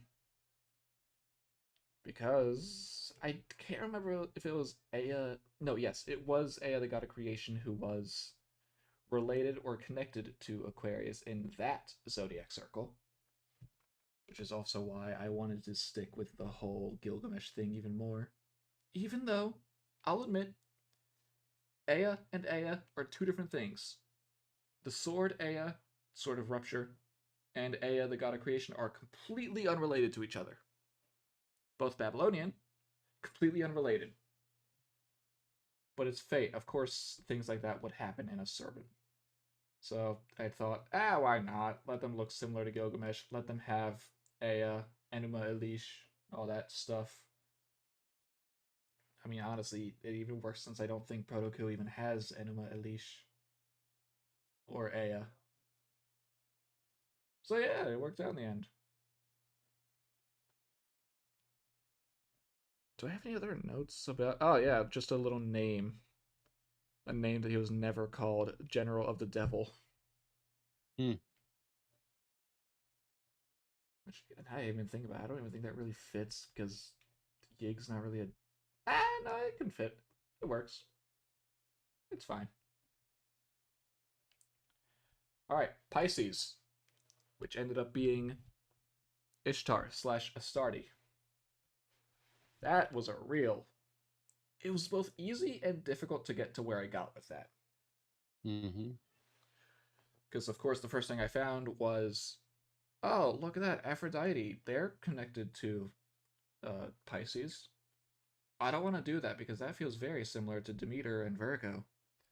What about the Babylonian counterpart? What's that? Ishtar? I could do Ishtar. But I'm already doing Ereshkigal over there. I don't know if I want to have both of them as a thing. Could be cool, but at the same time, I feel like I'd be going a little too deep into how Babylonia did things in Fate. What about Astarte? You know, Space Ishtar. Because that's another... Astarte is still the same goddess as Ishtar and Aphrodite, just another place. I can't actually remember where it was. For the life of me, I can't actually think of the region. But again, same goddess, just different name. So that's how I stuck with Astarte, and I eventually just decided to keep the whole primordial goddess of the servant verse shtick. Yeah. Which also sort of explains Or it helped me to explain how the X's were even here. Because normally they wouldn't be. So, yeah. Thank you for existing. And last but not least, the 13th Zodiac of Fucus. God, what do I even say about him? I'm pretty sure I've said everything multiple times at this point, even if not just in this stream. The fact that his identity is Endymion, but not the real Endymion, not the person. I guess... Oh, technically. Technically, the very origin of why I had him as the idea in the first place, before I looked anything up, was because of Yu-Gi-Oh! And the Endymion archetype. I thought, hey, that seems cool. Is there anything more to it? Oh, there's an actual person based on it. Don't mind if I do. Oh god, what was his original class? I think I have it down somewhere. Where are you? No, not Yig. Is it written down in Yig's sheet? Maybe. No. Fucus, Fucus. There you are. Yes, God, just the full thing I have in his notes. Original class, caster. Current class, foreigner. Desired class, beast. True name, Endymion. Outer name, Yig. Hotel, Travago. Travago. Look, I couldn't help myself. It was right there, ripe for the picking.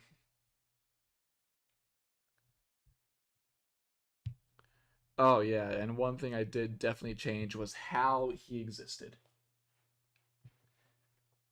At first, he was just a servant who had a master. Killed the master. Decided he hates masters. Whoop-de-doo. And at some point after that, I decided, no, he's like early day servant, early day. In the new world before they were actually really able to be properly summoned. And so there was the back and forth between the giver and the taker. Because that is technically, if we get really technical about it, who Yig's true identity is. The taker, who does not exist.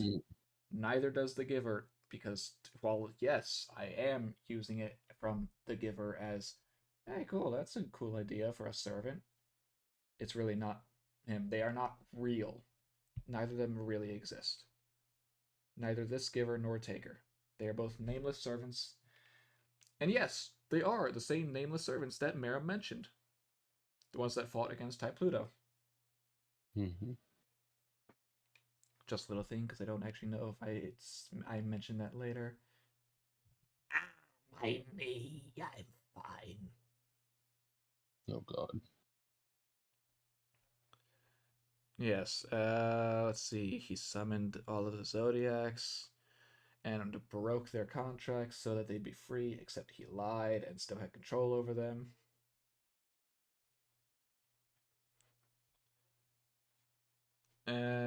Yeah, no, just wanted to be a beast and kill all masters, remove all masters from the world.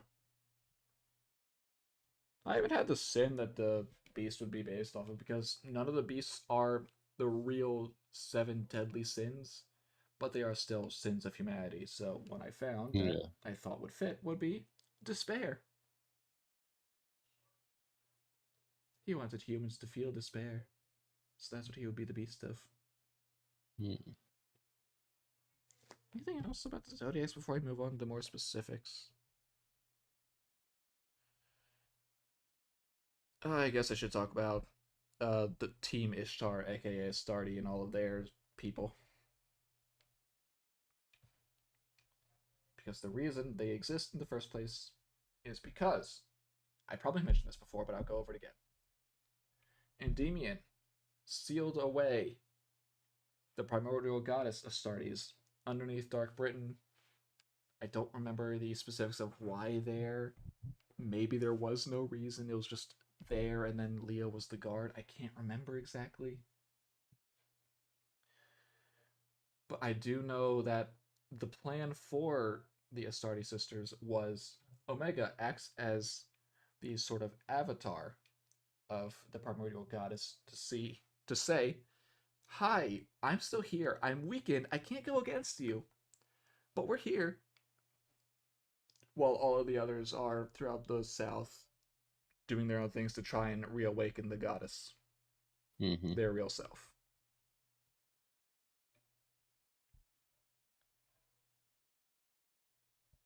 Anything else about them?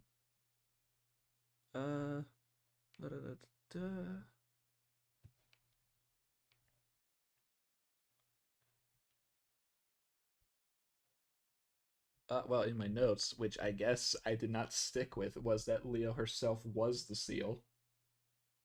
Wait, no, was that right? Is that what happened? I don't know. I can't remember. Was it Leo's death that unsealed them? I don't remember. Oh, God. Either way, that's what my notes say, so that was the original idea. Whether or not I stuck with it to watch episode 20. Or 19, whichever one it actually happens. I think 20. Definitely one of those two. Now, we can actually move on to the arcs in the north. First and foremost, Burn. The Giants. And my favorite character still to this day, Leo Ferris.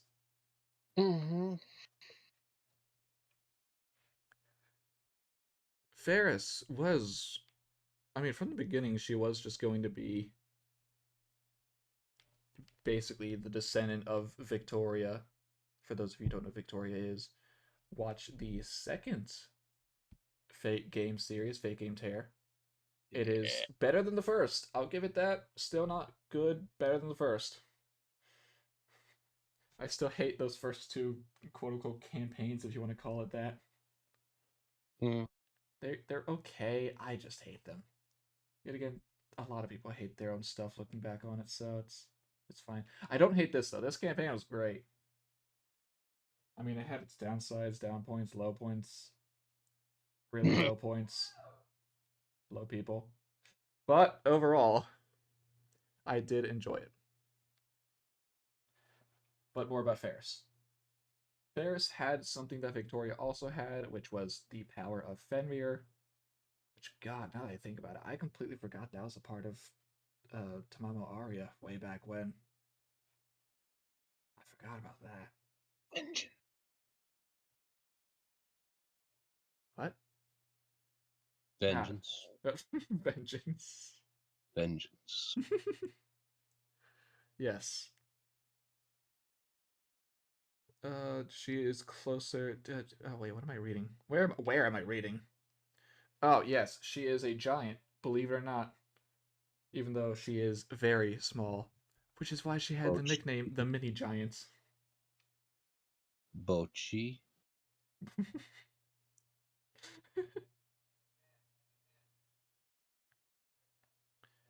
And I honestly can't remember. I might have said it while you guys were in Burn, but off the top of my head, I cannot remember, and it's not in my notes anywhere. If the wolf people were also technically Jotuns, or if it was just the Frost Giants. I cannot remember that. By the way, her servant, the Valkyrie, Ortland, my personal favorite of Valkyries.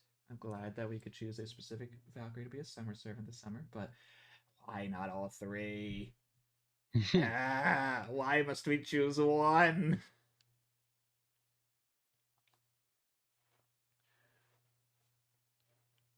And Ortland herself... Do I even have anything about Ortland? I guess the one thing was that I wasn't dead set on it being Ortland, only because Scott was saying that he wanted his backup character to have the Valkyrie as a servant, so I didn't know which one he wanted to have, which, I mean, the two he would have wanted would have been Thrud or Hildur, so either way I'm fine. But that never happened, we got Wick. Yep. For better or worse. Oh no, there's something I can talk about. Lacerit. The other Liz. Lacerit the homunculus is a servant, is a Faker class servant. However, they were not summoned. They were created. They were created by... Do I have it in my notes who it was by? Yeah, no, I don't, but I do know. At the very least, I think I know. I could be wrong. This was a very long time ago. But I'm pretty sure Darius was the one who created her as a Faker class servant to become the Dress of Heaven for Elia. Again, to get a wish. God, I can't remember what his wish actually was. It might have just been to achieve his goal. Can't remember if it was something very specific, though. Either way, there's that.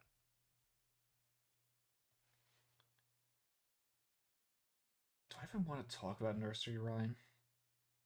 Or do I just want to count that as filler and skip over it? You could. Because there's really not much Can to I say ask a there.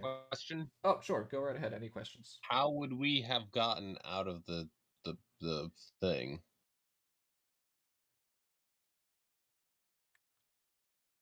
Give me a second. Gotta think. Okay, so the first time. Actually, no, just in general. Death means going back to the beginning.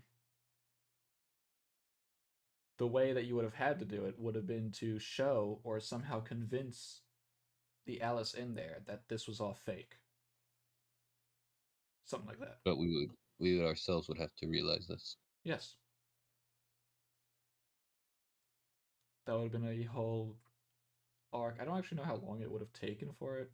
Maybe 2 episodes, maybe 3 max. But it always would have been that Alice, in defense of trying to not realize this is real, summoned the Jabberwockies. Yep. To extinguish the ones trying to think that it is real. Or fake. That, yes. Ugh. Because she wanted this fake reality to be her reality. Because she herself is a fake. But no, someone dispelled her. I'm not blaming you for it. Yeah, I know. I don't blame myself. You blame Puck. Yes. Also, for people wondering, yes, the original idea was for them to be Alice in Wonderland characters. I didn't find it to fit very well. So I just went with Midsummer Night's Dream characters instead.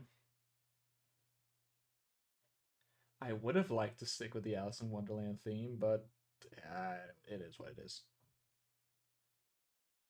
Gave me the good title of a Midwinter Days dream, so there we go.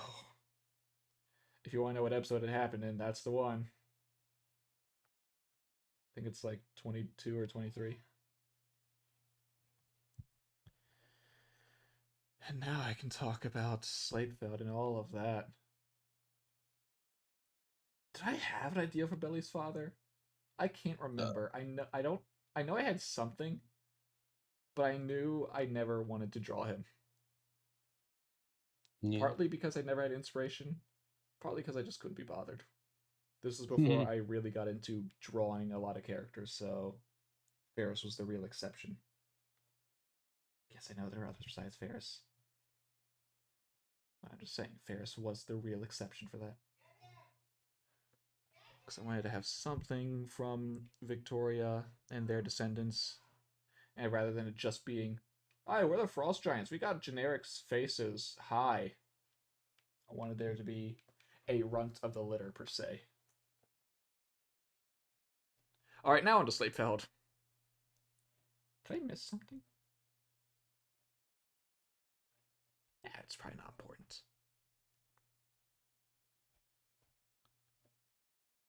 Actually, no, it is important. I remember. What? And I have to ask myself a question, because I don't remember. Because I just remembered Emiya and Bizet. From way back in Rome. Did Bizet die in Slatefeld? I cannot remember. Visit. I feel like I felt like I said she didn't, but some people said she did. I don't know. I really cannot remember. I never actually. I'll admit I never looked back, even when I made Mananan MacLear. But I always thought she died. I don't know why. I can't. I still to this day cannot remember whether or not Dapizet lived or died. But technically, it doesn't matter. I mean, it does matter, but it also doesn't. Just a little thing of, in my mind, I hate. It feels so weird saying the headcanon of my own campaign. Mm-hmm. Is that Bazette died. This Lancer class servant Bazette died in Slavefeld during that war. Whether or not it actually happened, I don't remember. And after her death, the god Mananan MacLear asked for a deal to use her body in order to help people with things, that being Merlin. Which it still works, even if she's alive. But in my mind, it always happened that she died and then it happened. So, there's something, I guess. Also, poor Emiya. Kiditsugu just wanted his daughter back. Yeah. But hey, what can you do? Slavefeld. What else do I have here? What else do I have here? No, it's really just what you see is what you get. Oh wait, no, I do have. I think about it.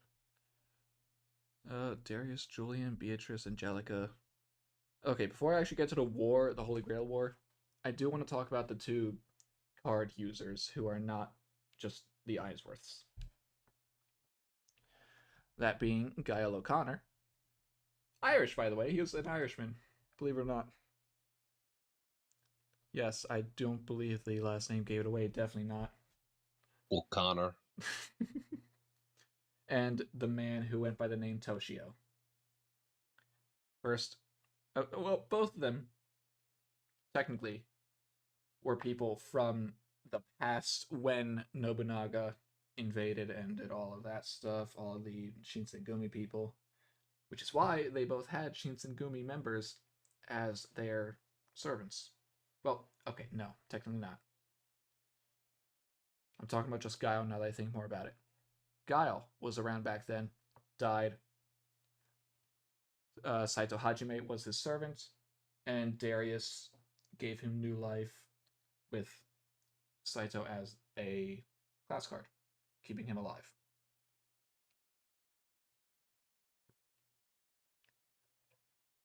Sorry, drinking water. You're fine. Toshio was not his original name. He was just an assassin, a hired merc basically, who was a master, killed his servant, and in his own words, it was weak, weaker than me, so I could easily try and kill it. I never once thought about who his servant was. I might have in the past. I have no idea now, because I never wrote it down. Eventually, I can't remember if it was during the whole Nobunaga raid incident, or if it was after that he died, where Darius then gave him Hijikata Toshizo as a class card to keep him alive. And that is when he donned the name Toshio.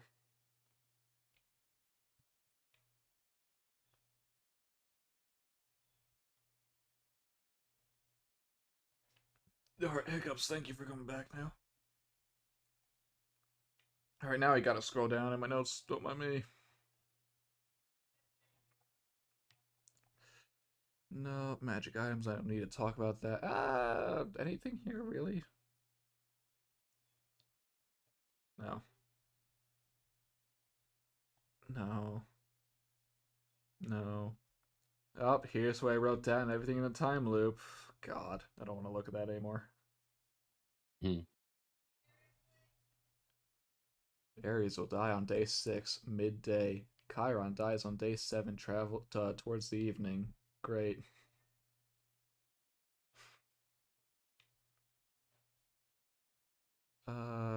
Okay, here's... God, I'm going through all the dialogue. I just had a section in my notes where I just had to write down the dialogue for sendings.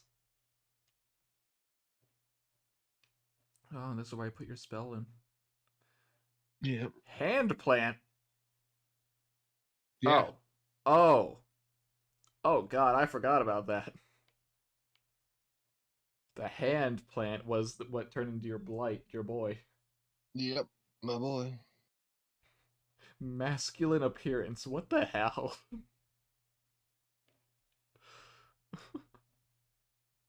Sorry, I am still scrolling though. Where is custom spells? No. Here we go. Thank you. Slave Note Holy Grail War.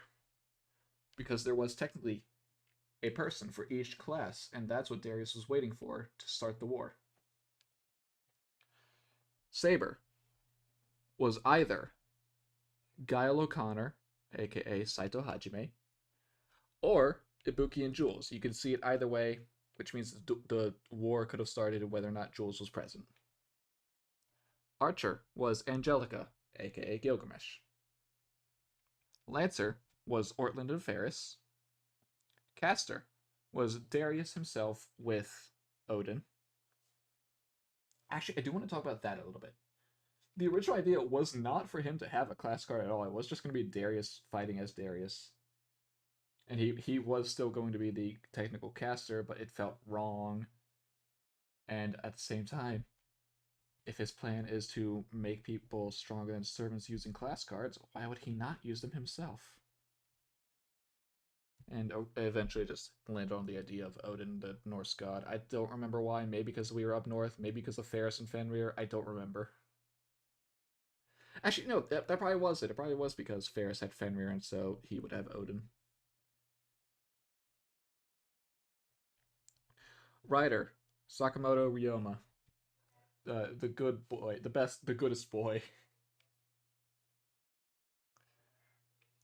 Assassin. What do you even want to say? Which one?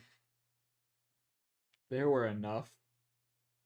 Although if you want to get technical, it was either Cursed Arm or Belly if she had Jack. And Berserker was Beatrice Flowerchild with, I'll just say Thor / Magni because I have not read if Ilya has had an update, so I don't know what's changing with that. Okay. Anything about the fights themselves I want to... Oh, yes! God, the Angelica fight. Do I even call that a fight?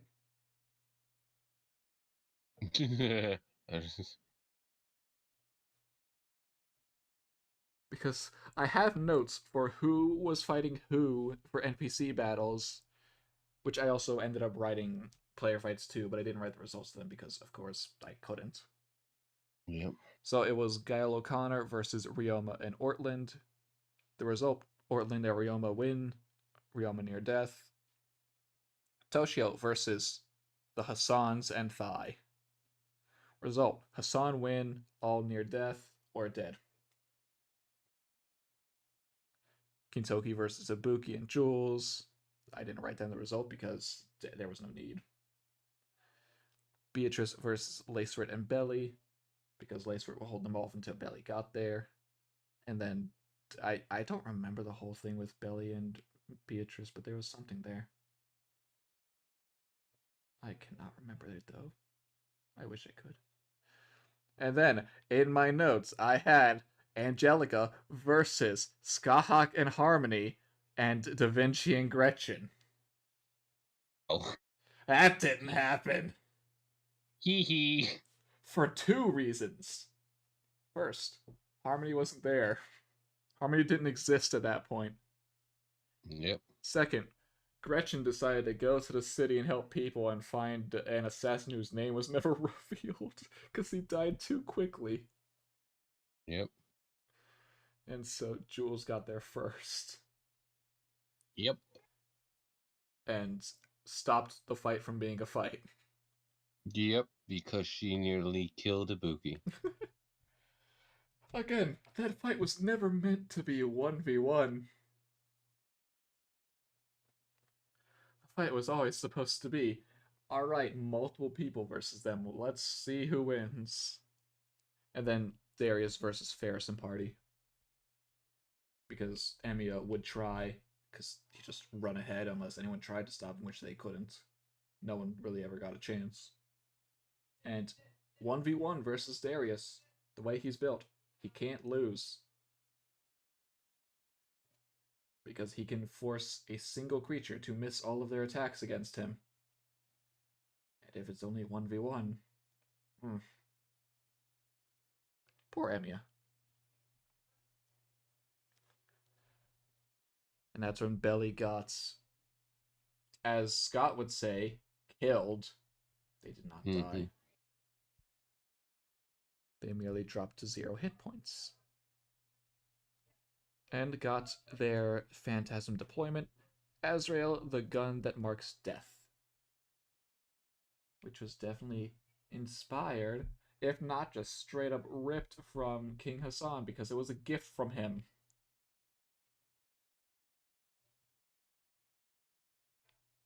Oh god, that's where my notes about Ibuki are. Well, no, that makes sense.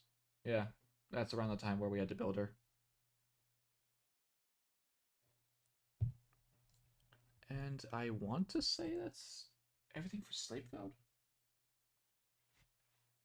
Well, I mean, besides the whole Jules willingly kidnapping. Yeah. The first time of many. It's how you started and it's how you end. Let's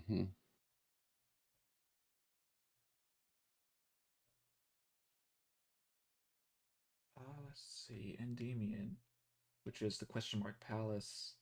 I wish I could have changed that at some point after it was revealed, but no, this is just one whole picture. I can't edit the night. It's fine. It bothers me, but it's fine. I don't actually think there's that much to talk about there. Like, I mean, sure, it's just the Lamia people were servants of Endymion created from Endymion/Yig cursing people to become his serpents, slaves, followers, whatever you want to call it. Including the 2 twins that the party met earlier. Some turn into just the snake people, some turn into Mahanagas. It really depends. Otherwise, who's here? Who's there to talk about note-wise, trivia-wise? Jason? I guess? Because that was the birth of Jason. It was. Just Jules being Jules, creating a servant out of a servant. Yeah. It was not the desired effect, but it happened. It did. And I already really talked about the nameless servants and that in the past. Let's see. I guess for a second I can talk about Orion and him still being a Grand Archer despite being summoned as a Zodiac. Because I said earlier, Yig summoned all of the Zodiacs. That is a lie. He summoned most of them. And I forgot to mention something. Odysseus. I never really thought about Odysseus as a candidate for Ares, but in lore, he was originally supposed to be Ares. And then he was, as originally I said earlier, captured, thrown away. Whatever actually ended up happening to him is what happened to him. A classless servant who has no purpose, but gave himself a purpose. Yep. Now, what was I actually talking about? Orion. Orion was summoned as Grand Archer because of Meram doing things with Cath Palug. And that gave someone, and I say someone because I actually just forgot the name of Yig for a second, gave Yig a moment to go I'll take that. That's mine. Mine now. Ha ha ha. And just turn them into a Zodiac. Which is why Orion is the only one who's really, like, lifeless and soulless. They don't want to be a Zodiac. They shouldn't be a Zodiac. But they are.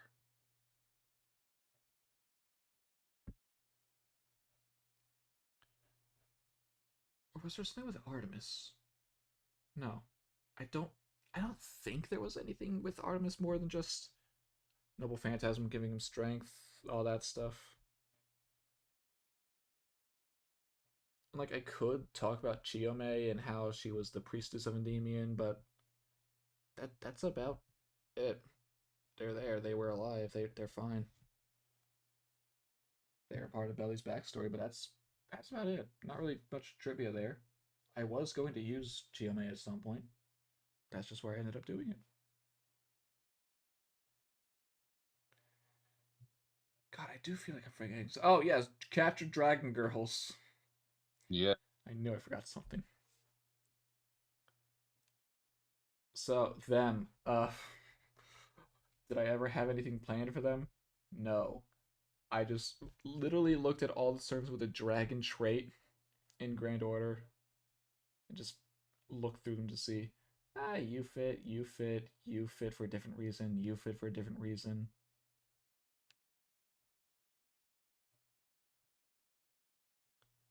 And that is why... Oh god, what is it? Yes, that is why Momiji... No, god, no, no. I mean, yes, but no, don't call her Momiji. She hates that name, Kijokoyo. Yeah. That is why Kijokoyo was one of them, because she was technically alive up until Yegter. Mm-hmm. And honestly, I don't remember if Quetzal was alive or if it was the same Quetzal or not. I think it might have been. I think because she came back, didn't she? To this day, I can't remember if I meant that as like just a little haha joke. There, you see your servant again, like for an epilogue thing, because I didn't know if I was ever going to touch on it again, or if it really happened. I cannot remember. Mm-hmm. Either way, a version of Quetzal, whether it is the same one that knockoff Indiana Jones had. Yeah. What was his name? Dakota Smith? Yeah. I had fun with him. Oh, he was great. I kind of want to do something with him again. Might make a version of it for the next campaign. Alright. But again, I want to wait until we learn more about Lost Boat 7 in that case. Wait, no, I did say that before to you. I think so. Yeah, no, that sentence reminded me that I did mention that. Thank you, me, for reminding me. You're welcome, me. I'm welcome. If you can't tell, I'm shaking my head in disappointment at myself.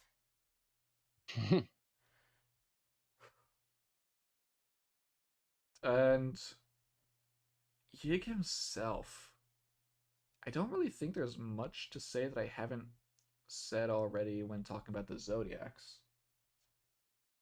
Oh, well, one thing that I might have mentioned later is that if Pretender existed when I made the idea for Yig, I might have done that.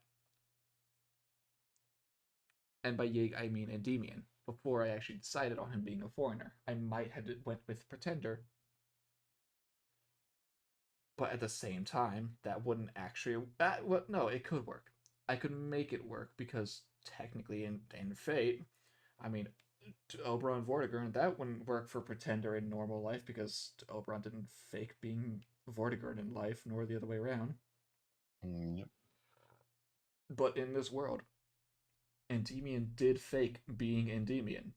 He pretended to be that for his entire existence, ever since he gave himself that name. So that could have worked for that. But when I made it, Pretender wasn't a thing, so we got Yig. I'm still happy with it. I just don't know what I would have done differently because I never gave it much thought. Endymion himself probably would have had a greater role and much more of a threat capacity. Alright. Any questions for part 1 as a whole, or just northern things? I don't think so. Wait for comments about it while I stretch if there are any to come.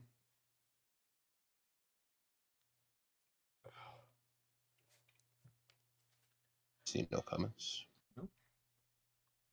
So I just want to leave part 1 on the note of, yes, the entirety of part 1 was dedicated to the Zodiacs, and initially my plan was for the campaign to end there until I had the idea for Merim and all that, which was early on. Not session 1 early on, but like it's definitely in session. By the time they were in Rome, I had the idea that Merim was going to be the final big bad. Because I remember that Merim was there in Rome. No one ever saw him. What? No. I think someone did see him on the map and just decided to pay no attention. And that would have been the first real sign that he would have been a big bad before he showed up with the beast. And by that I mean the egg of rapture. Yep. Alright, part 2. God, this. There we go. Yes. Okay. Part 2 started off not quite how you would expect. And I am still not the biggest fan of how it started.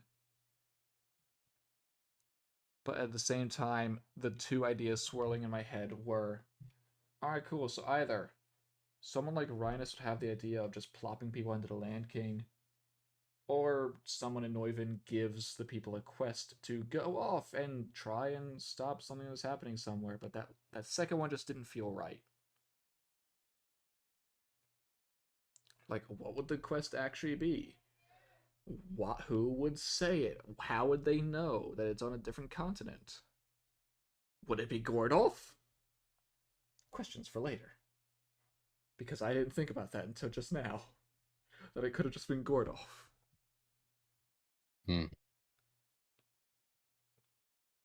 Actually, no, I do remember. I did have someone in mind. It was going to be Sion. Because originally, and I guess I'll say this here rather than later, Sion was also going to be in Akihabara. But I completely scrapped it, and Sion went completely underutilized. I wish I had done more with her, but it is what it is. But that middle island there is the Land King. Or I guess what is technically the Land King Island after his death, but you know what I mean. And that is where part 2 began. Now, what do I have for this? Do I have notes about that?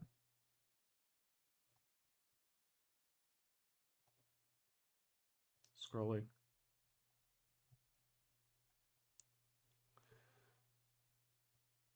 Yes. Let me check if anything changed between then and now.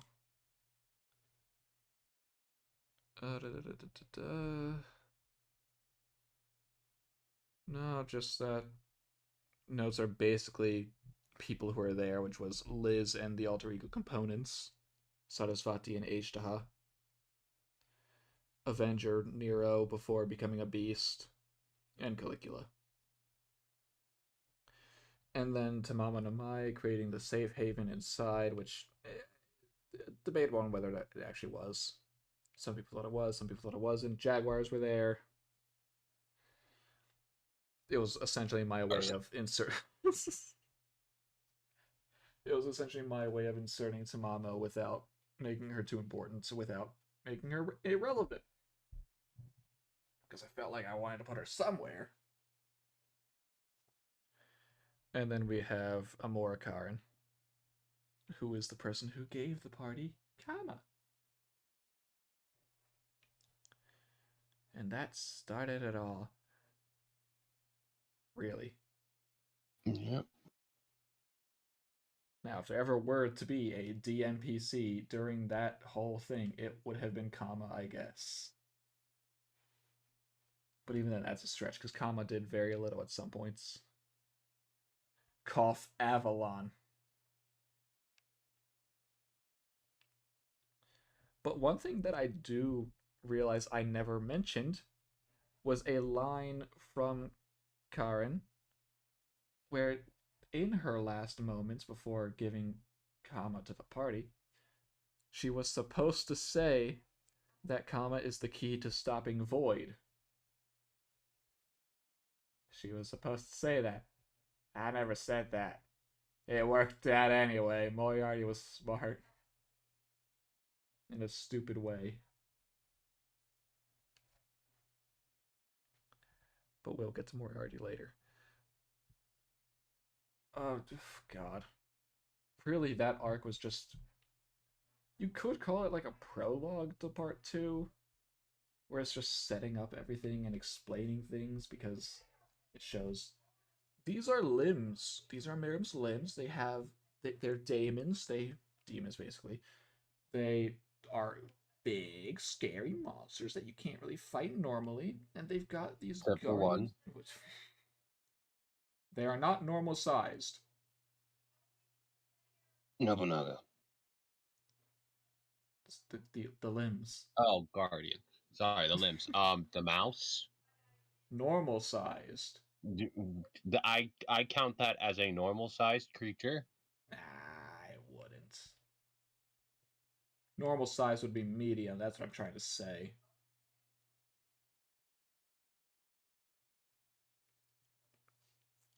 It could be a medium-sized creature if it wanted to.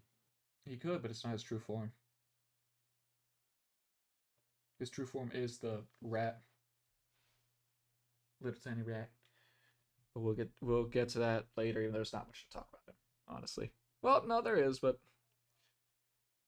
again, this is not my favorite of the part 2 arcs. It was interesting. There were some neat things there, but overall it was just let the party out, let them be free. No one wanted to be there. And it also did technically show not all of the people with Merim are truly aligned with Merim. The only reason that Guardian was a Guardian, Li Shuen, was because his deal with Merim is that if he loses a fight, not on purpose, that he would kill his own limb. His own daemon. Which is how the Land King died, because otherwise I don't know how anyone would have dealt with that.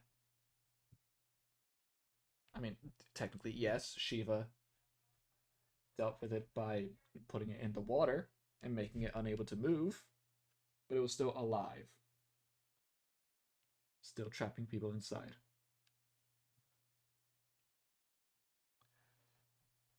Alright, Arc 2. Something I really did enjoy making. I don't remember if I actually enjoyed going through it or not. Some parts, yes. Some parts, maybe not.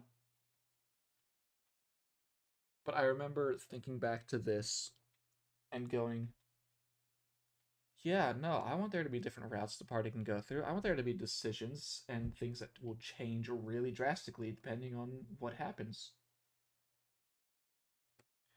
If the party solely aligns with Kosala and no one else, then they would have to fight both the Great Pyramid, aka Ozymandias, and Varanasi, aka the Benevolent God and Shiva. And that is technically the route where they would have to fight Basmasuda as well. If they aligned with Varanasi, that was the easiest path because Shiva would just murderize everyone, basically. And bada bing, bada boom, the only real threat is the Great Pyramid, which it wouldn't really be that much of a challenge. But you would not get as many answers, nor would it really feel as satisfying to go through. And the Great Pyramid, if you aligned with them, they would remain neutral unless Kosala could bring a good deal to them for a truce. which is what actually happened, basically. Yep. Because the party was more so remaining neutral, some aligning with Kosala, which just added to the part about the Great Pyramid wanting to accept the alignment. Alignment truce, yes, same thing. It's fine. What else happened here that I didn't talk about? Or that I didn't mention before?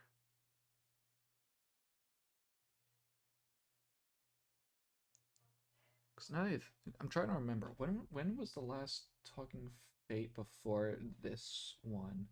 Or before the last one, I mean. Did I do one for this arc, or was it Akihabara? No. No, it was part 2 that I started talking about it. So technically, I did talk about things before with this, but I will, again, try and... I'll be a little quicker about this until we get to Avalon. Yes, I do remember. It was right before Avalon. No, I mean, yes, but whatever. It's fine. It's fine. Let's see. Imaginary servants. I mean, a small thing of they weren't originally called imaginary servants because they didn't have a name. I just wrote them down as Alexandria servants. Haha, so original. Servants from the Library of Alexandria. Wow. Yeah. I mean, hey, if it works. And I could talk about like the continent map that I showed like once for this place. I don't even remember the name of it. Hold on, let me find it. Carian. That was the name of the continent that they were on. And originally, I had thought about what would happen if the party goes to Cantaloon instead of Kagami, which is where Akibara was. I don't know. Why would the party go there? Jules certainly wouldn't. Yep. So I just had to hopefully pray that they wouldn't go there. And if they did go there, I'd pull something out butt. And let it involve Canis, I guess, because Canis was from there. That was slightly mentioned. Did I mention that? Canis? Canis. You know, the person who Jason summoned. You're the best person. The angry. Yes. Yes, what about Canis? Canis was from the country to the west of India, aka the Pratistapan theocracy.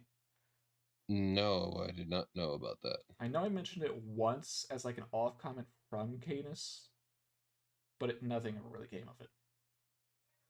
That was just my slight thing of, hey, this place actually does exist. It's not just an empty void. I don't have a lot planned for it, so please don't go there, but I can figure something out. And again, I thought about, rather than just like an 8-month time skip of people traveling to Akihabara, of just, alright, cool, we're gonna do some mini arcs in here, or like something happens along the way, but I just couldn't think of anything worthwhile. Yeah. Which is fine. I'm fine that we went right to Akihabara. That's something I was looking forward to. Even though I don't think I like that as much as what happened in India. But it was still good. It was still fun. At times. Admittedly, some things might have dragged it down a little bit, but I won't talk about that here too much. Mm-hmm. I do want to see... any questions about India? Or the Land King? I don't think so. Just let me know when you do have questions. I will, if I think of any. Okie dokie. In that case, we shall move on to Akiba, which is just my shorthand for Akihabara. God, I hate this map. It's just a city. But hey, what can you do? I still have this on my Roll20, except it's not a map. It's just blank. But it was interesting to have it be something where you are limited for an amount of time. What are you going to do with your limited resources? Do you rely on other people to do it for you, or do you try and figure out a way to work with what you've got? Mm-hmm. Now, do I have anything note what to stop going to Discord me? Do I have anything note-wise about this arc?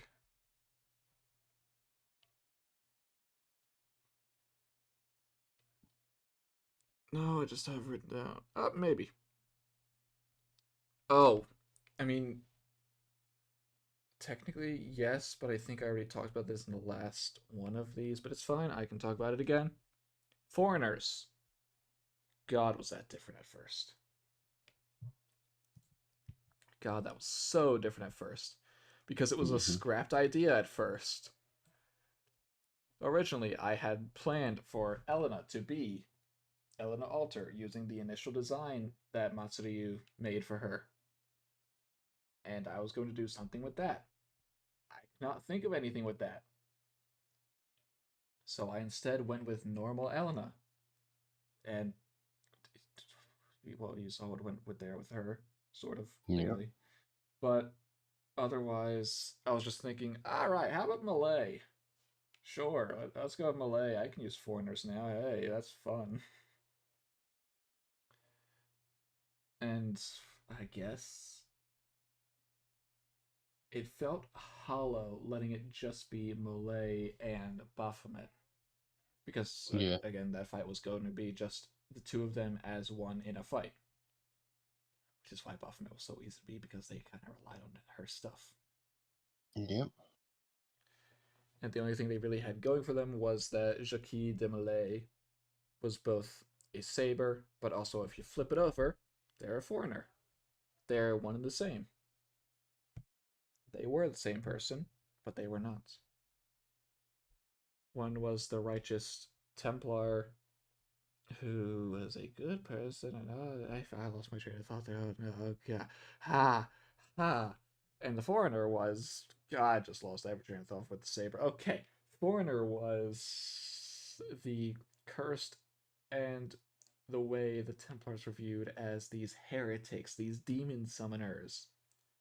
Which is what Foreigner Malay was meant to be in Grand Order, and why they are the way they are. Which I think is interesting.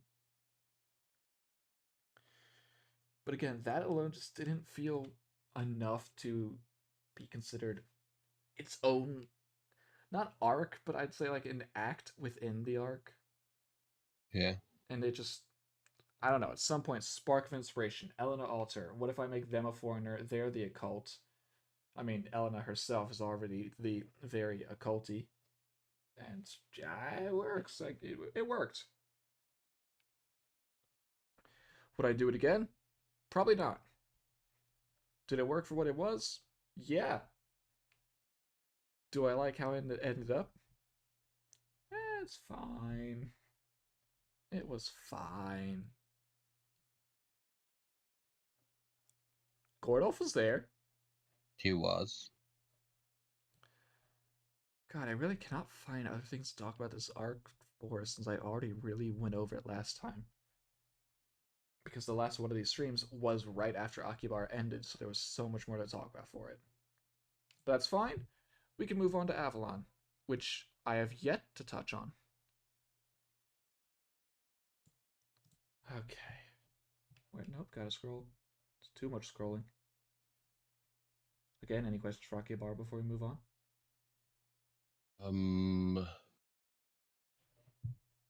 I think I got all my questions answered before. Possibly. I don't know. Oh. What happened to Mephistopheles? Oh. Oh yeah, absolute pain and pain. Pain and pain. Did he go in the ring? Oh, that's what you mean. Yes. And where is my ring? Oh, you know, your rings with king. Your kings with coup. Your rings with coup. And he's got someone inside said ring. That's what I'll say. Okay. But don't worry. Ryan is trying to get that ring. Trying to get it? Why? Just to have fun and mess with the person inside. Good. Fuck with him. But yes, that's alright. Any questions, chat? Before I move on, I forgot to ask chat. Even though I don't think I was here right now, but it's fine. I don't see anyone in here. Well, then it's wrong on my end, because I don't see anyone. I'm there. I believe you. I'm just not always on the page. Oh, right, that's true. Alright, well, since no other questions, let's move on to Avalon. And technically, my favorite of the maps I've had to make so far for this. I just like the way it turned out. Looks nice.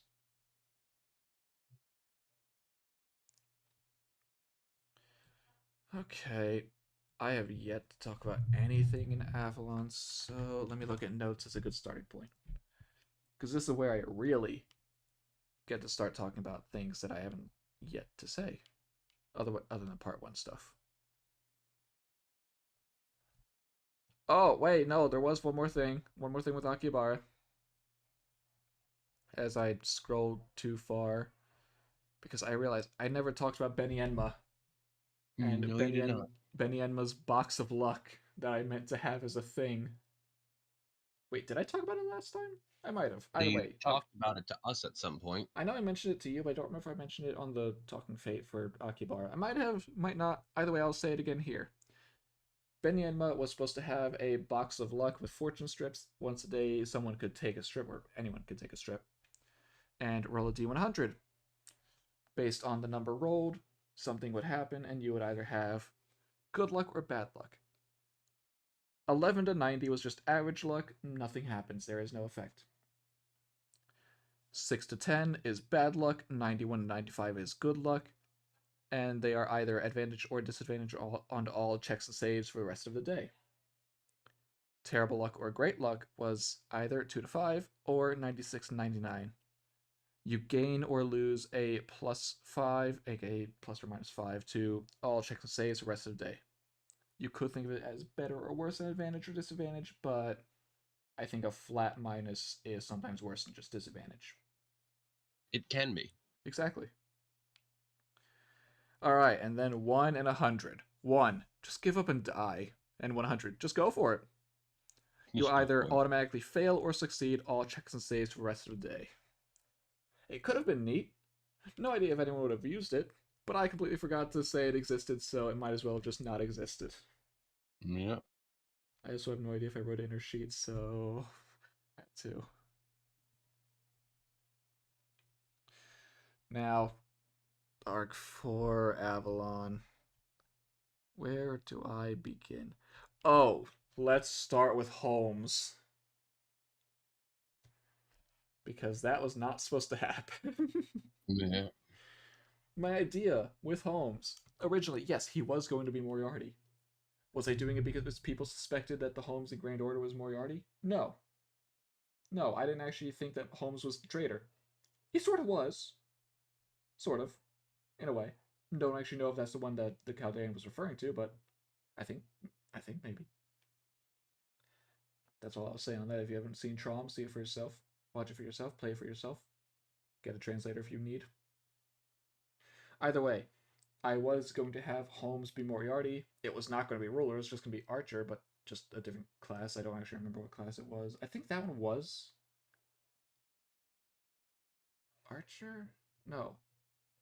Actually, no, it might have just been Ruler. It might have been Ruler because of Holmes. While Archer was with Meram. Because again, I was going to have it be 2 Moriartys. That was always the plan. It was just going to be Old Man Moriarty. But then Trom came around and I decided, you know what? Ruler Moriarty? I got a Ruler Moriarty. I'm gonna use this one. And that's how we got Professor Moriarty and Jules's expedition in the Fae. Yep. Because initially, Holmes was in Akiba to keep an eye on the party from Meram.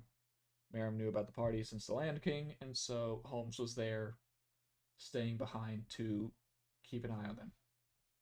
But of course, he was never fully loyal. He was, but he also didn't care as much. He found the party interesting through their time in Akiba. And I forget who initiated the conversation of, "Can I go with you?" It might have been Holmes, might have been Jules. I can't remember which one. Yes. And that is what led to him also going to Avalon.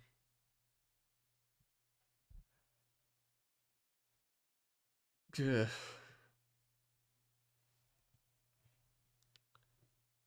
Okay, what else was there? Oh, I can talk about Ibuki. Original idea. Actually, no, there was something else I can talk about, but I think I might have mentioned it before. Ibuki and Shouten Doji. I will talk about these two together. Originally in the Land King, because I just remembered this, Shouten Doji was going to be there and was supposed to be like something for Ibuki to overcome herself.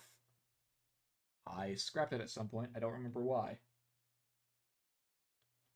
And then there was something. Oh yes, no. In Akiba, there's the whole kind of Doji thing, and Ibuki going off by herself for an extended period of time. And my plan for the Fae was for Ibuki to be affected by Beast Nero, and would take on a slightly more bestial form, which is what you saw slightly when she met Jules. But originally, the original plan was for Ibuki to be an enemy later on for Jules to overcome. Whether or not killing them, I don't know. Jules probably wouldn't have, I'll be honest. No. She's mine. She's mine. In all honesty, Jules probably would have found a way to revert Ibuki back to normal and get her as her servant again. But like a good portion of that arc would have been Ibuki with Nero and Jules on her own, or I guess at that point with Moriarty. But after what happened in Akihabara, I just felt bad doing that 2 times in a row, so rather than just completely scrap it, I decided I'll do a fake out. Just for fun. Show that it was the idea.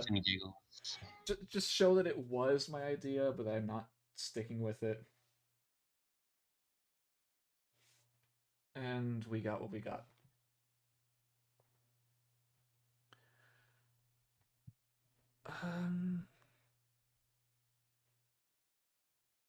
Oh yeah, I guess technically, because I didn't actually think about Moriarty being able to calculate Maxwell's demon as a thing. I did that is my reason. The actual reason as to why Moriarty didn't do anything while he was there the first time, even though he could have. He didn't think about it. In lore reason, he didn't think about it. In canon reason, I didn't think about it. Because he was still looking like Holmes at the time, so I actually didn't think about, oh yeah, Moriarty's a professor, you can just math it out. And so that's why later I had to, not retcon, but think of a reason as to why he didn't. Which I think it made enough sense to say. Also considering the fact that he never actually saw Maxwell's demon, nor was told about him.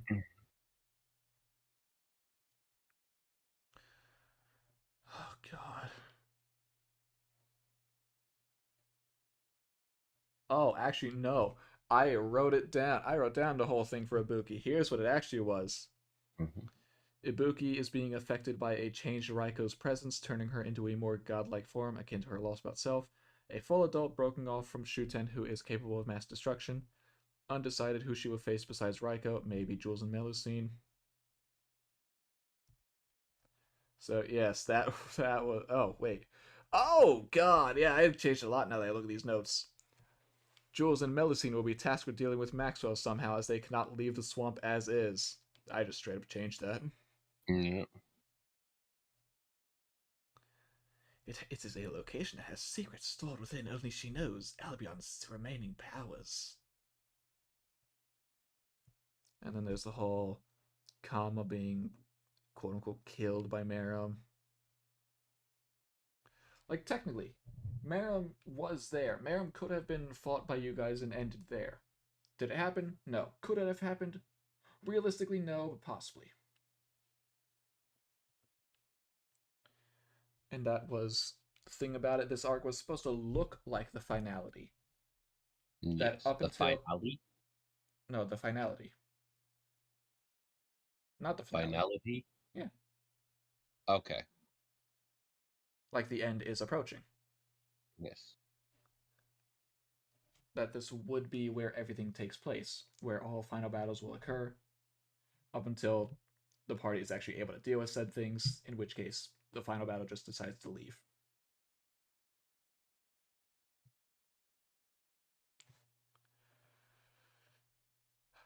Oh god. What is this? What does this say?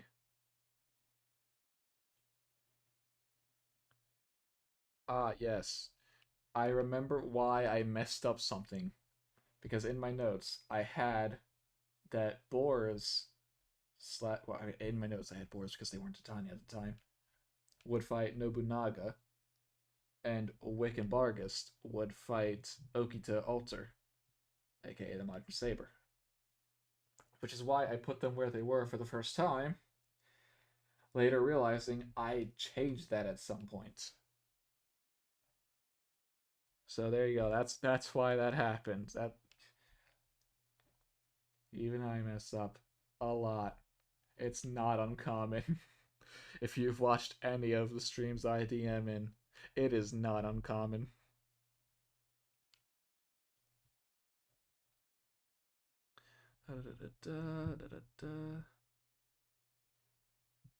Rengoku. No, nothing really about that.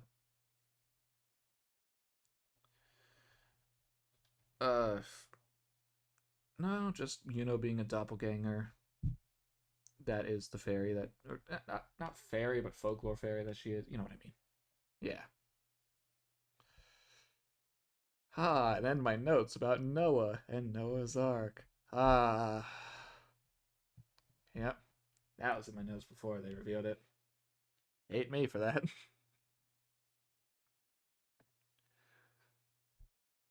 At the Alexandria Servant, aka the Imaginary Servant, is summoned. It can only be after Okita Alter is defeated and gone, summoning the original Okita though technically the Alter was the servant. Nobu was preventing the connection, because one of the Nobus, I forget which one, had a skill written down, which it didn't have an actual effect, just that they can control, brainwash, etc. people. I forget the exact wording. But that is how they controlled Raiko, to an extent Charlie, as well as not Ranmaru. Ranmaru was doing it of her own free will.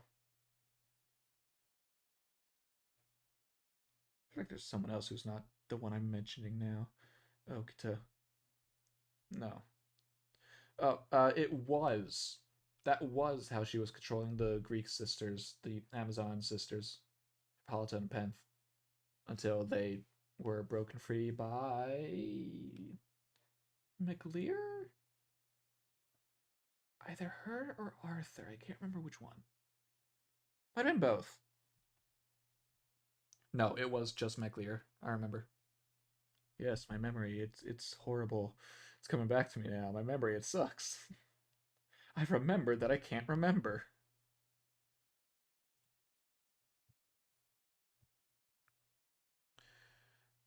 And then the whole Charlie versus Arthur fight. I wish that could have been a player fight for a player to see. It was so good. Such an even fight. Long, but even.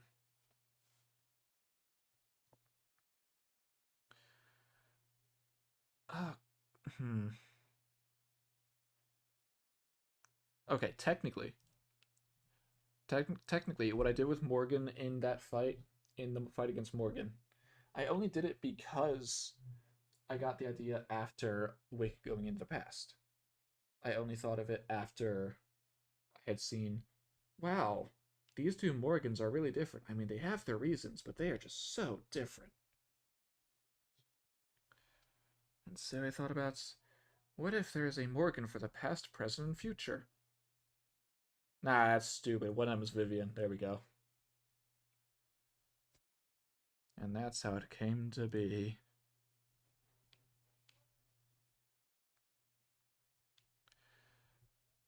Oh, no, yeah, that's all I have note. Oh, Moodian. I want to talk about Moodian. What do I talk about Moodian? What do I even say for Moodian? I don't know. Well, I can start with saying, yes, she is Kazura Drop. Whether or not she actually is in Grand Order, I got no idea. But this Moodian definitely has the soul, the spirit of Kazura Drop. Which is why she's so wicked, so horrible. And why she actually has, what is it called? Insect Eater? What's the skill called? Insect Killer. No, it is Insect Eater. Yes.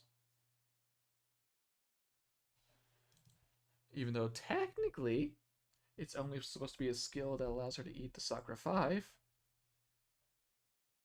I can bend the rules a bit.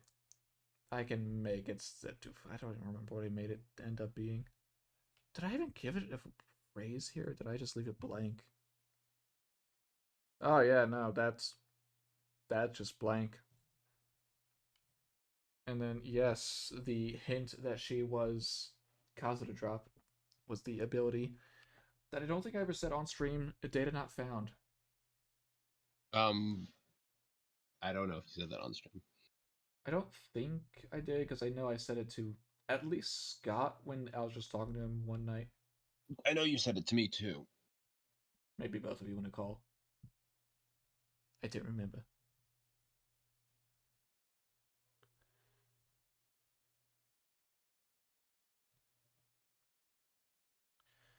But yes, her eating the Land King.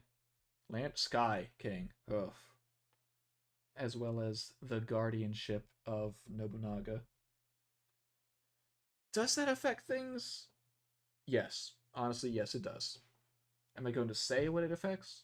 No, because a future campaign will be set in this world once more. And maybe that'll be involved there. And by that I mean, yes, it definitely will be involved there. Will it be good? Probably not for the party, whoever that is. But Kazura Drop, aka Moodian, will have the power of both a guardian and a daemon of Merum.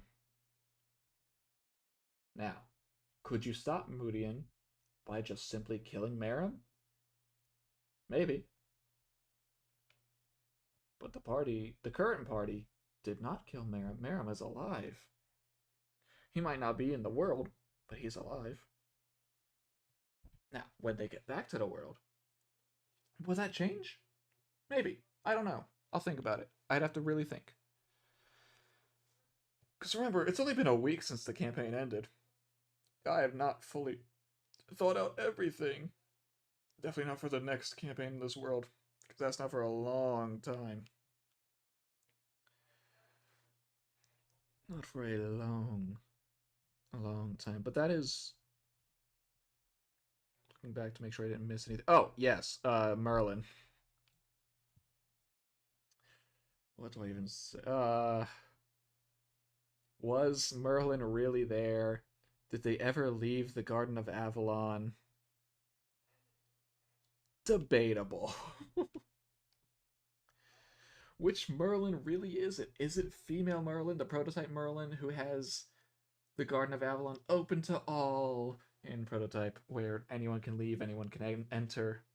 Or is it the male one, who only those free of sin may pass? And they are trapped inside the garden. Honestly, I don't know. The original idea. I will say this. My original intention was for it to only be female Merlin. That was the original idea, way back when I first put them in Himeji Castle. However, at some point, I don't remember how early on I thought about it, I realized, well, incubi can, or in early myths, could just change their gender, and incubus and succubus were just one and the same. So why can't this Merlin do the same? However, that very much blurred the line between which of the two are they? Is the garden closed or is it open? However, for simplicity and the most logical sense, it should be closed, only those free of sin may pass, because the whole thing with Merlin and Vivian, I was about to say Morgan and Merlin and Vivian, is that Merlin was in love with Vivian, and Vivian hated Merlin. And while it could work between two women, it just makes more sense for it to be male Merlin, because we all see how he acts. Also, I did say that it is incubi who could change between the two, basically. There are very few sources that show succubi changing like incubi. Because, again, early days, way, way, way back, they were just incubus, dream demons. They appear for anyone. They appear in any form for anyone. So, again, nowadays, incubi are seen as the male counterpart. So, final answer. Merlin, really male. Garden of Avalon, closed. There would have been a whole thing for Jules to try and get there and actually free them. Did it happen? No. Am I upset it happened, or am I upset it didn't happen? It's fine. Is Jules upset it didn't happen? Probably. Immensely.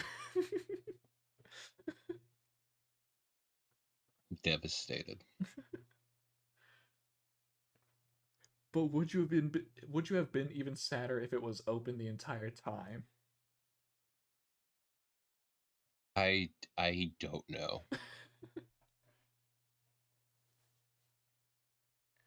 Alright, I think that's the last thing I can really think of for Avalon particularly. I don't really want to talk about Memoria that much and Wick in the past because there's not too much to it. It's very straightforward. And anything that wasn't answered there was answered in the campaign, so... Any questions about Avalon?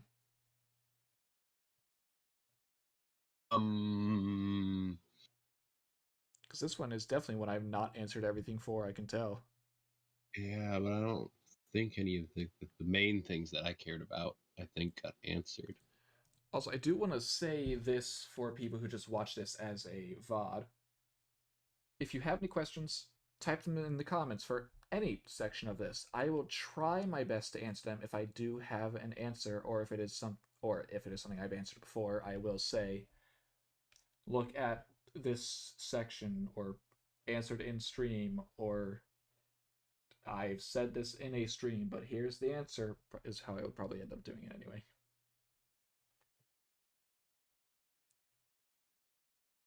Alright, have I stalled enough for you to think of your question?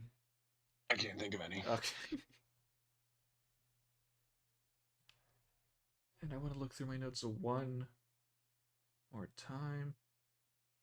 Because I know in the last one of these streams I did talk about Nemo and what his original role was and how he wasn't supposed to be here, but I put him here after India. So I don't want to talk too much about that.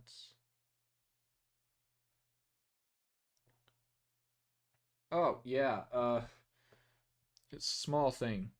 William Tell, Watanabe no Tsuna, Hector, all three of them were originally not going to be there at all, if a big thing.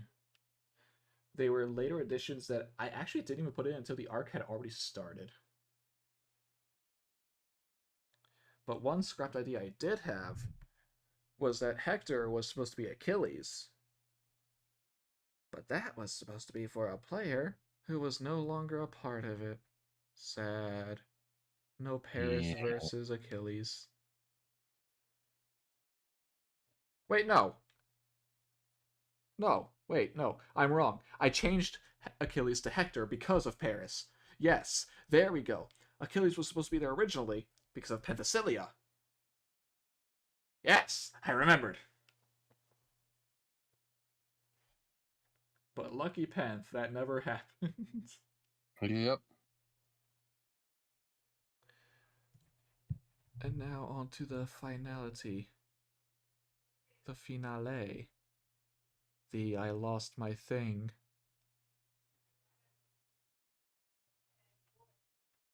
Because I don't actually have a thing for it. Okay, here it is. Found it. Ta-da! It was not named correctly. Why did I name it this? I don't know. I don't know. Why did you name it this? Space. Yes, the void, the imaginary sea. Doo-doo-doo. Alright, so, I'm a hypocrite. I'll say that first and foremost before I say my next bit. Because, as I said, yeah, I could not think of a plan for Soikin that was different enough from the Salem sub-singularity. And yet over here, I had Van Gogh, I had Nemo, I had the Imaginary Sea, I had all that. That's similar to that event. Difference is, I got nothing. I just want to put Van Gogh somewhere. I wasn't going to put her here originally. I was not. I'll admit that. Originally, Van Gogh was not going to be there. It was just party go in, party fight Meram, party go out. Or not go out, depending on things. But I love Van Gogh. I had to put her somewhere, and after the city, because I didn't want to put too many foreigners in there, I had nowhere left to put her but here. And I had decided, once I had shown the black blob that Meram was holding, I think I showed that, did I? Was that just something I made up? Did. Yes, you showed it. Okay. Yes, that was when I fully decided and committed. Alright, Van Gogh. Van Gogh here. I don't care how similar it is. I need her here somewhere.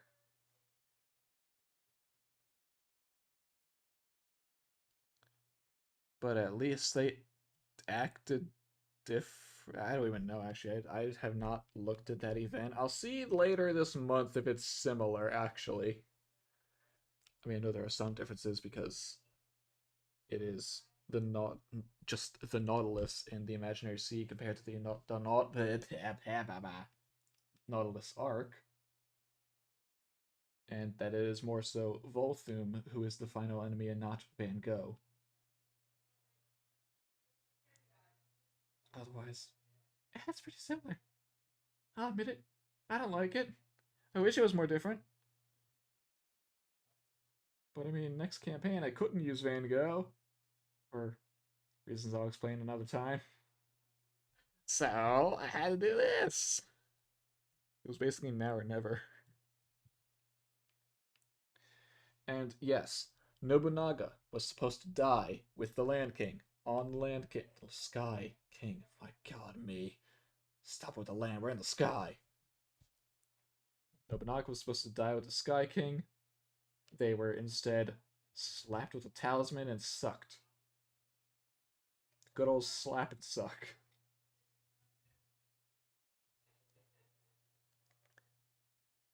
I don't like that I had so much silence after that. Yeah, well. But there really isn't much to... Do I have any notes? Do I have any specific notes for this? After arriving in the void, party needs to stay on the ship to stay alive, aka their existence. Moriarty... if Moriarty is officially summoned as the Alexandria servant... Did I really write that down here, too? You can give people 30 seconds to fight, technically 1 minute, but including time to get out and back shortens it. The only real threat here besides Meram is Van Gogh and the void ships she accompanies, yada yada, and then we got Talisman. I don't think I said that on stream what it actually was, did I? I don't think you did. Should I still keep that? No, I did. No, I'll keep it secret for now. However, I will say, and Joey, this is going to give me a time limit to work with you on something. Okay. Look forward to Halloween. Got a little something for you. Yep.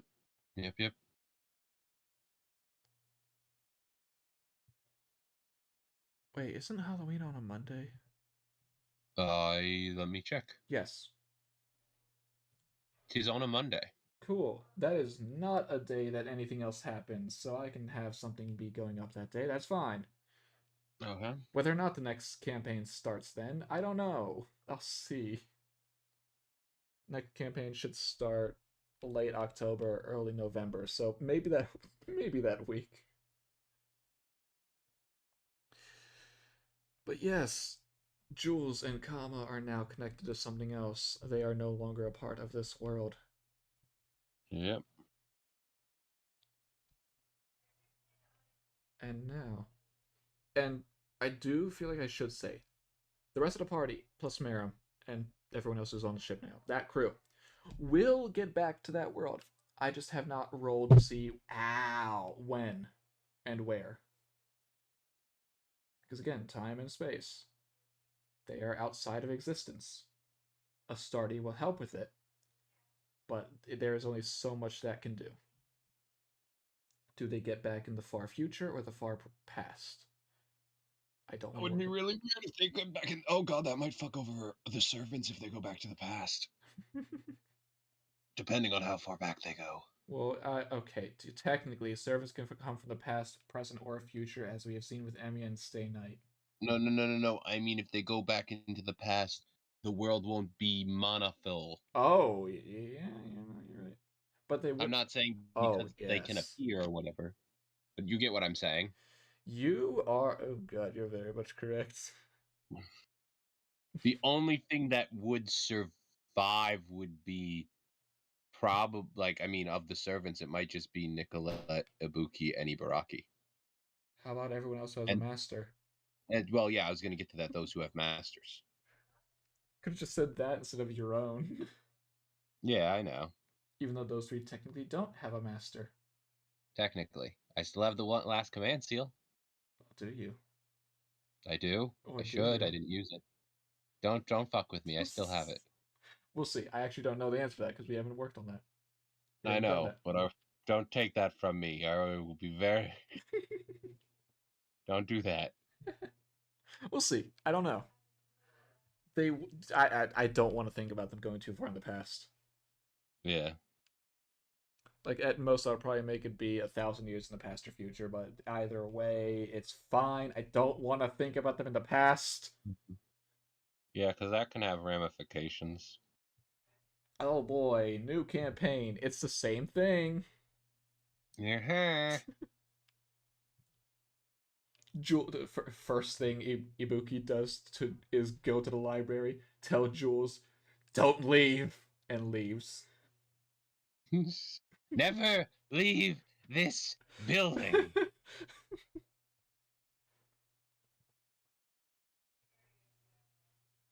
Oh god.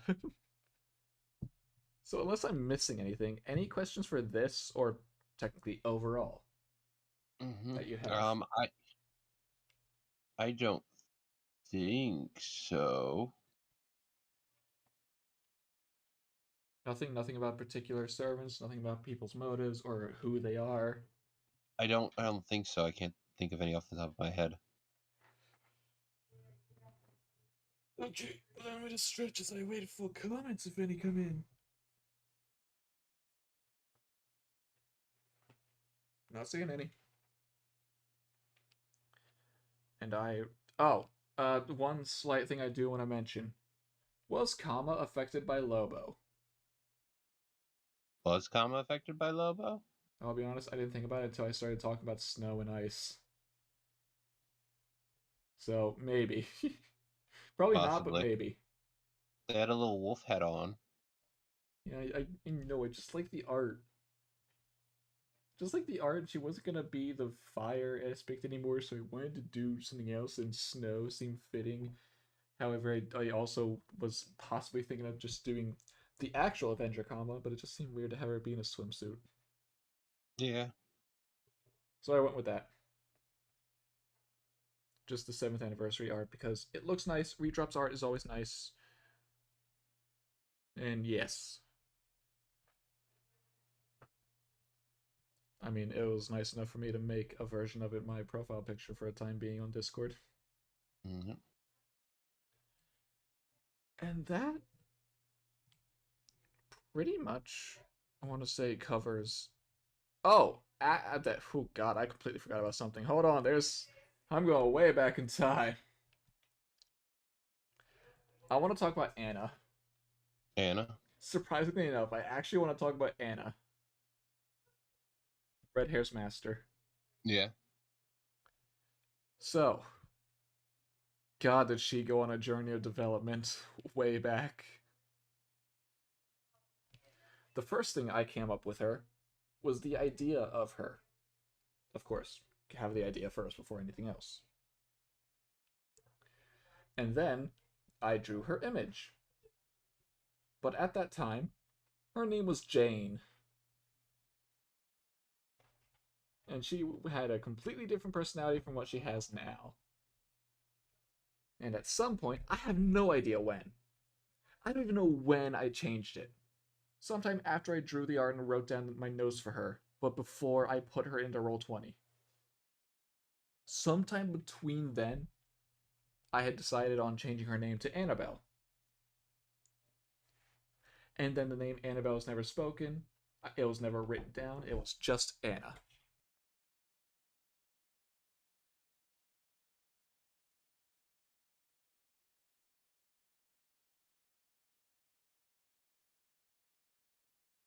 Alright. What was I saying? Anna? Yes, Yeah, it was just Anna. Mm-hmm. Annabelle only became Anna. I never wrote it down, never said anything about it. And eventually I just thought of her as Anna. Her name was always Annabelle. But I just want to mention that she is the person who went through the most development in the pre-planning of the campaign. Yeah. Not a big thing, but I do want to mention it because it's interesting. Like her sheet in Roll20 is called Anna. In every other note I have about her, she is called Jane. Her image is called Jane. And so every time I look at the image or look for her character sheet, I always confuse myself because I see them as two different names. Yeah. And I always have to think, who is Anna? So I look through my images, and no one there is named Anna. Or I see the image for Jane, and I have to see, that's not her name, is it? Alright, now that I've said that, I got that off my chest. Woo. Any questions for the Void or overall? I can't think of any. Alright. In that case, I guess this is sneak peek time? Sneak peek time. Sneak peek time. And this will give you a little sneak peek on something else because I feel like it, because I think I know what's about to pop up. Because I will give you all just a peek as to what the next campaign is. I've not finished it. I'm still working on the scene. Yeah. But here we go. Does this look familiar to some people? Again, I'm still working on resizing, and I will definitely have a quote-unquote zero session where everyone is here so I can just move people around. But, hi. Yeah, this is my standby screen on Roll20 for everyone. Because this is Spectator. I had it here just in case I needed it for anything. So it was just Liz. Just Liz. Liz. Before every session started, before I moved everyone to a map, just so they don't rampage around the map, or more so Scott, really. I just put them on a standby screen, which was Astolfo for a long time during part 1, and then part 2 I just put this image of Liz, because why not? Yeah. So there's that. there's that behind the scenes, I guess. But, yes, this campaign is set in the world of Fate EX. I will not say whether it... yes. I will not say... Just be glad we're not like Pokemon, and where it's masters. Don't think about that. That's something else I could talk about for another time. Okay. But there was the whole tweet. What? with the hashtag. What? Where because they had Pokemon Masters EX, Oh, and then the tweet was one long word. Yes, okay, I see what you're talking about. I do remember that. Yes. God, I love. I don't even want to say it just in case. Like, I don't think it's bad. I think it'd be fine to say it. I just don't feel like it. It's funny though. Oh, it's completely funny. And the fact that they still haven't changed the name of the game. Our name for the thing doesn't do that. No. Not unless I change the name to Fates X. Mm-hmm. But no, which wouldn't make sense. The technical name for this campaign, which I have not made the logo for, is Fate Extraneous. And that's reminded me I have something else to talk about. I have one more thing for Fate 6 Zenith. So I'm gonna plop back over here real quick. One more thing. The name. Fate 6 Zenith. Or if you really want to be particular about it, because I realized I mean, I know I'm pronouncing it wrong. Technically, it's pronounced Zenith. But 6 Zenith just rolls off the tongue better than 6 Zenith. Soft Z rather than hard Z. But the name. From the very beginning, the name meant something. 6 Zenith. Zenith, as in the peak.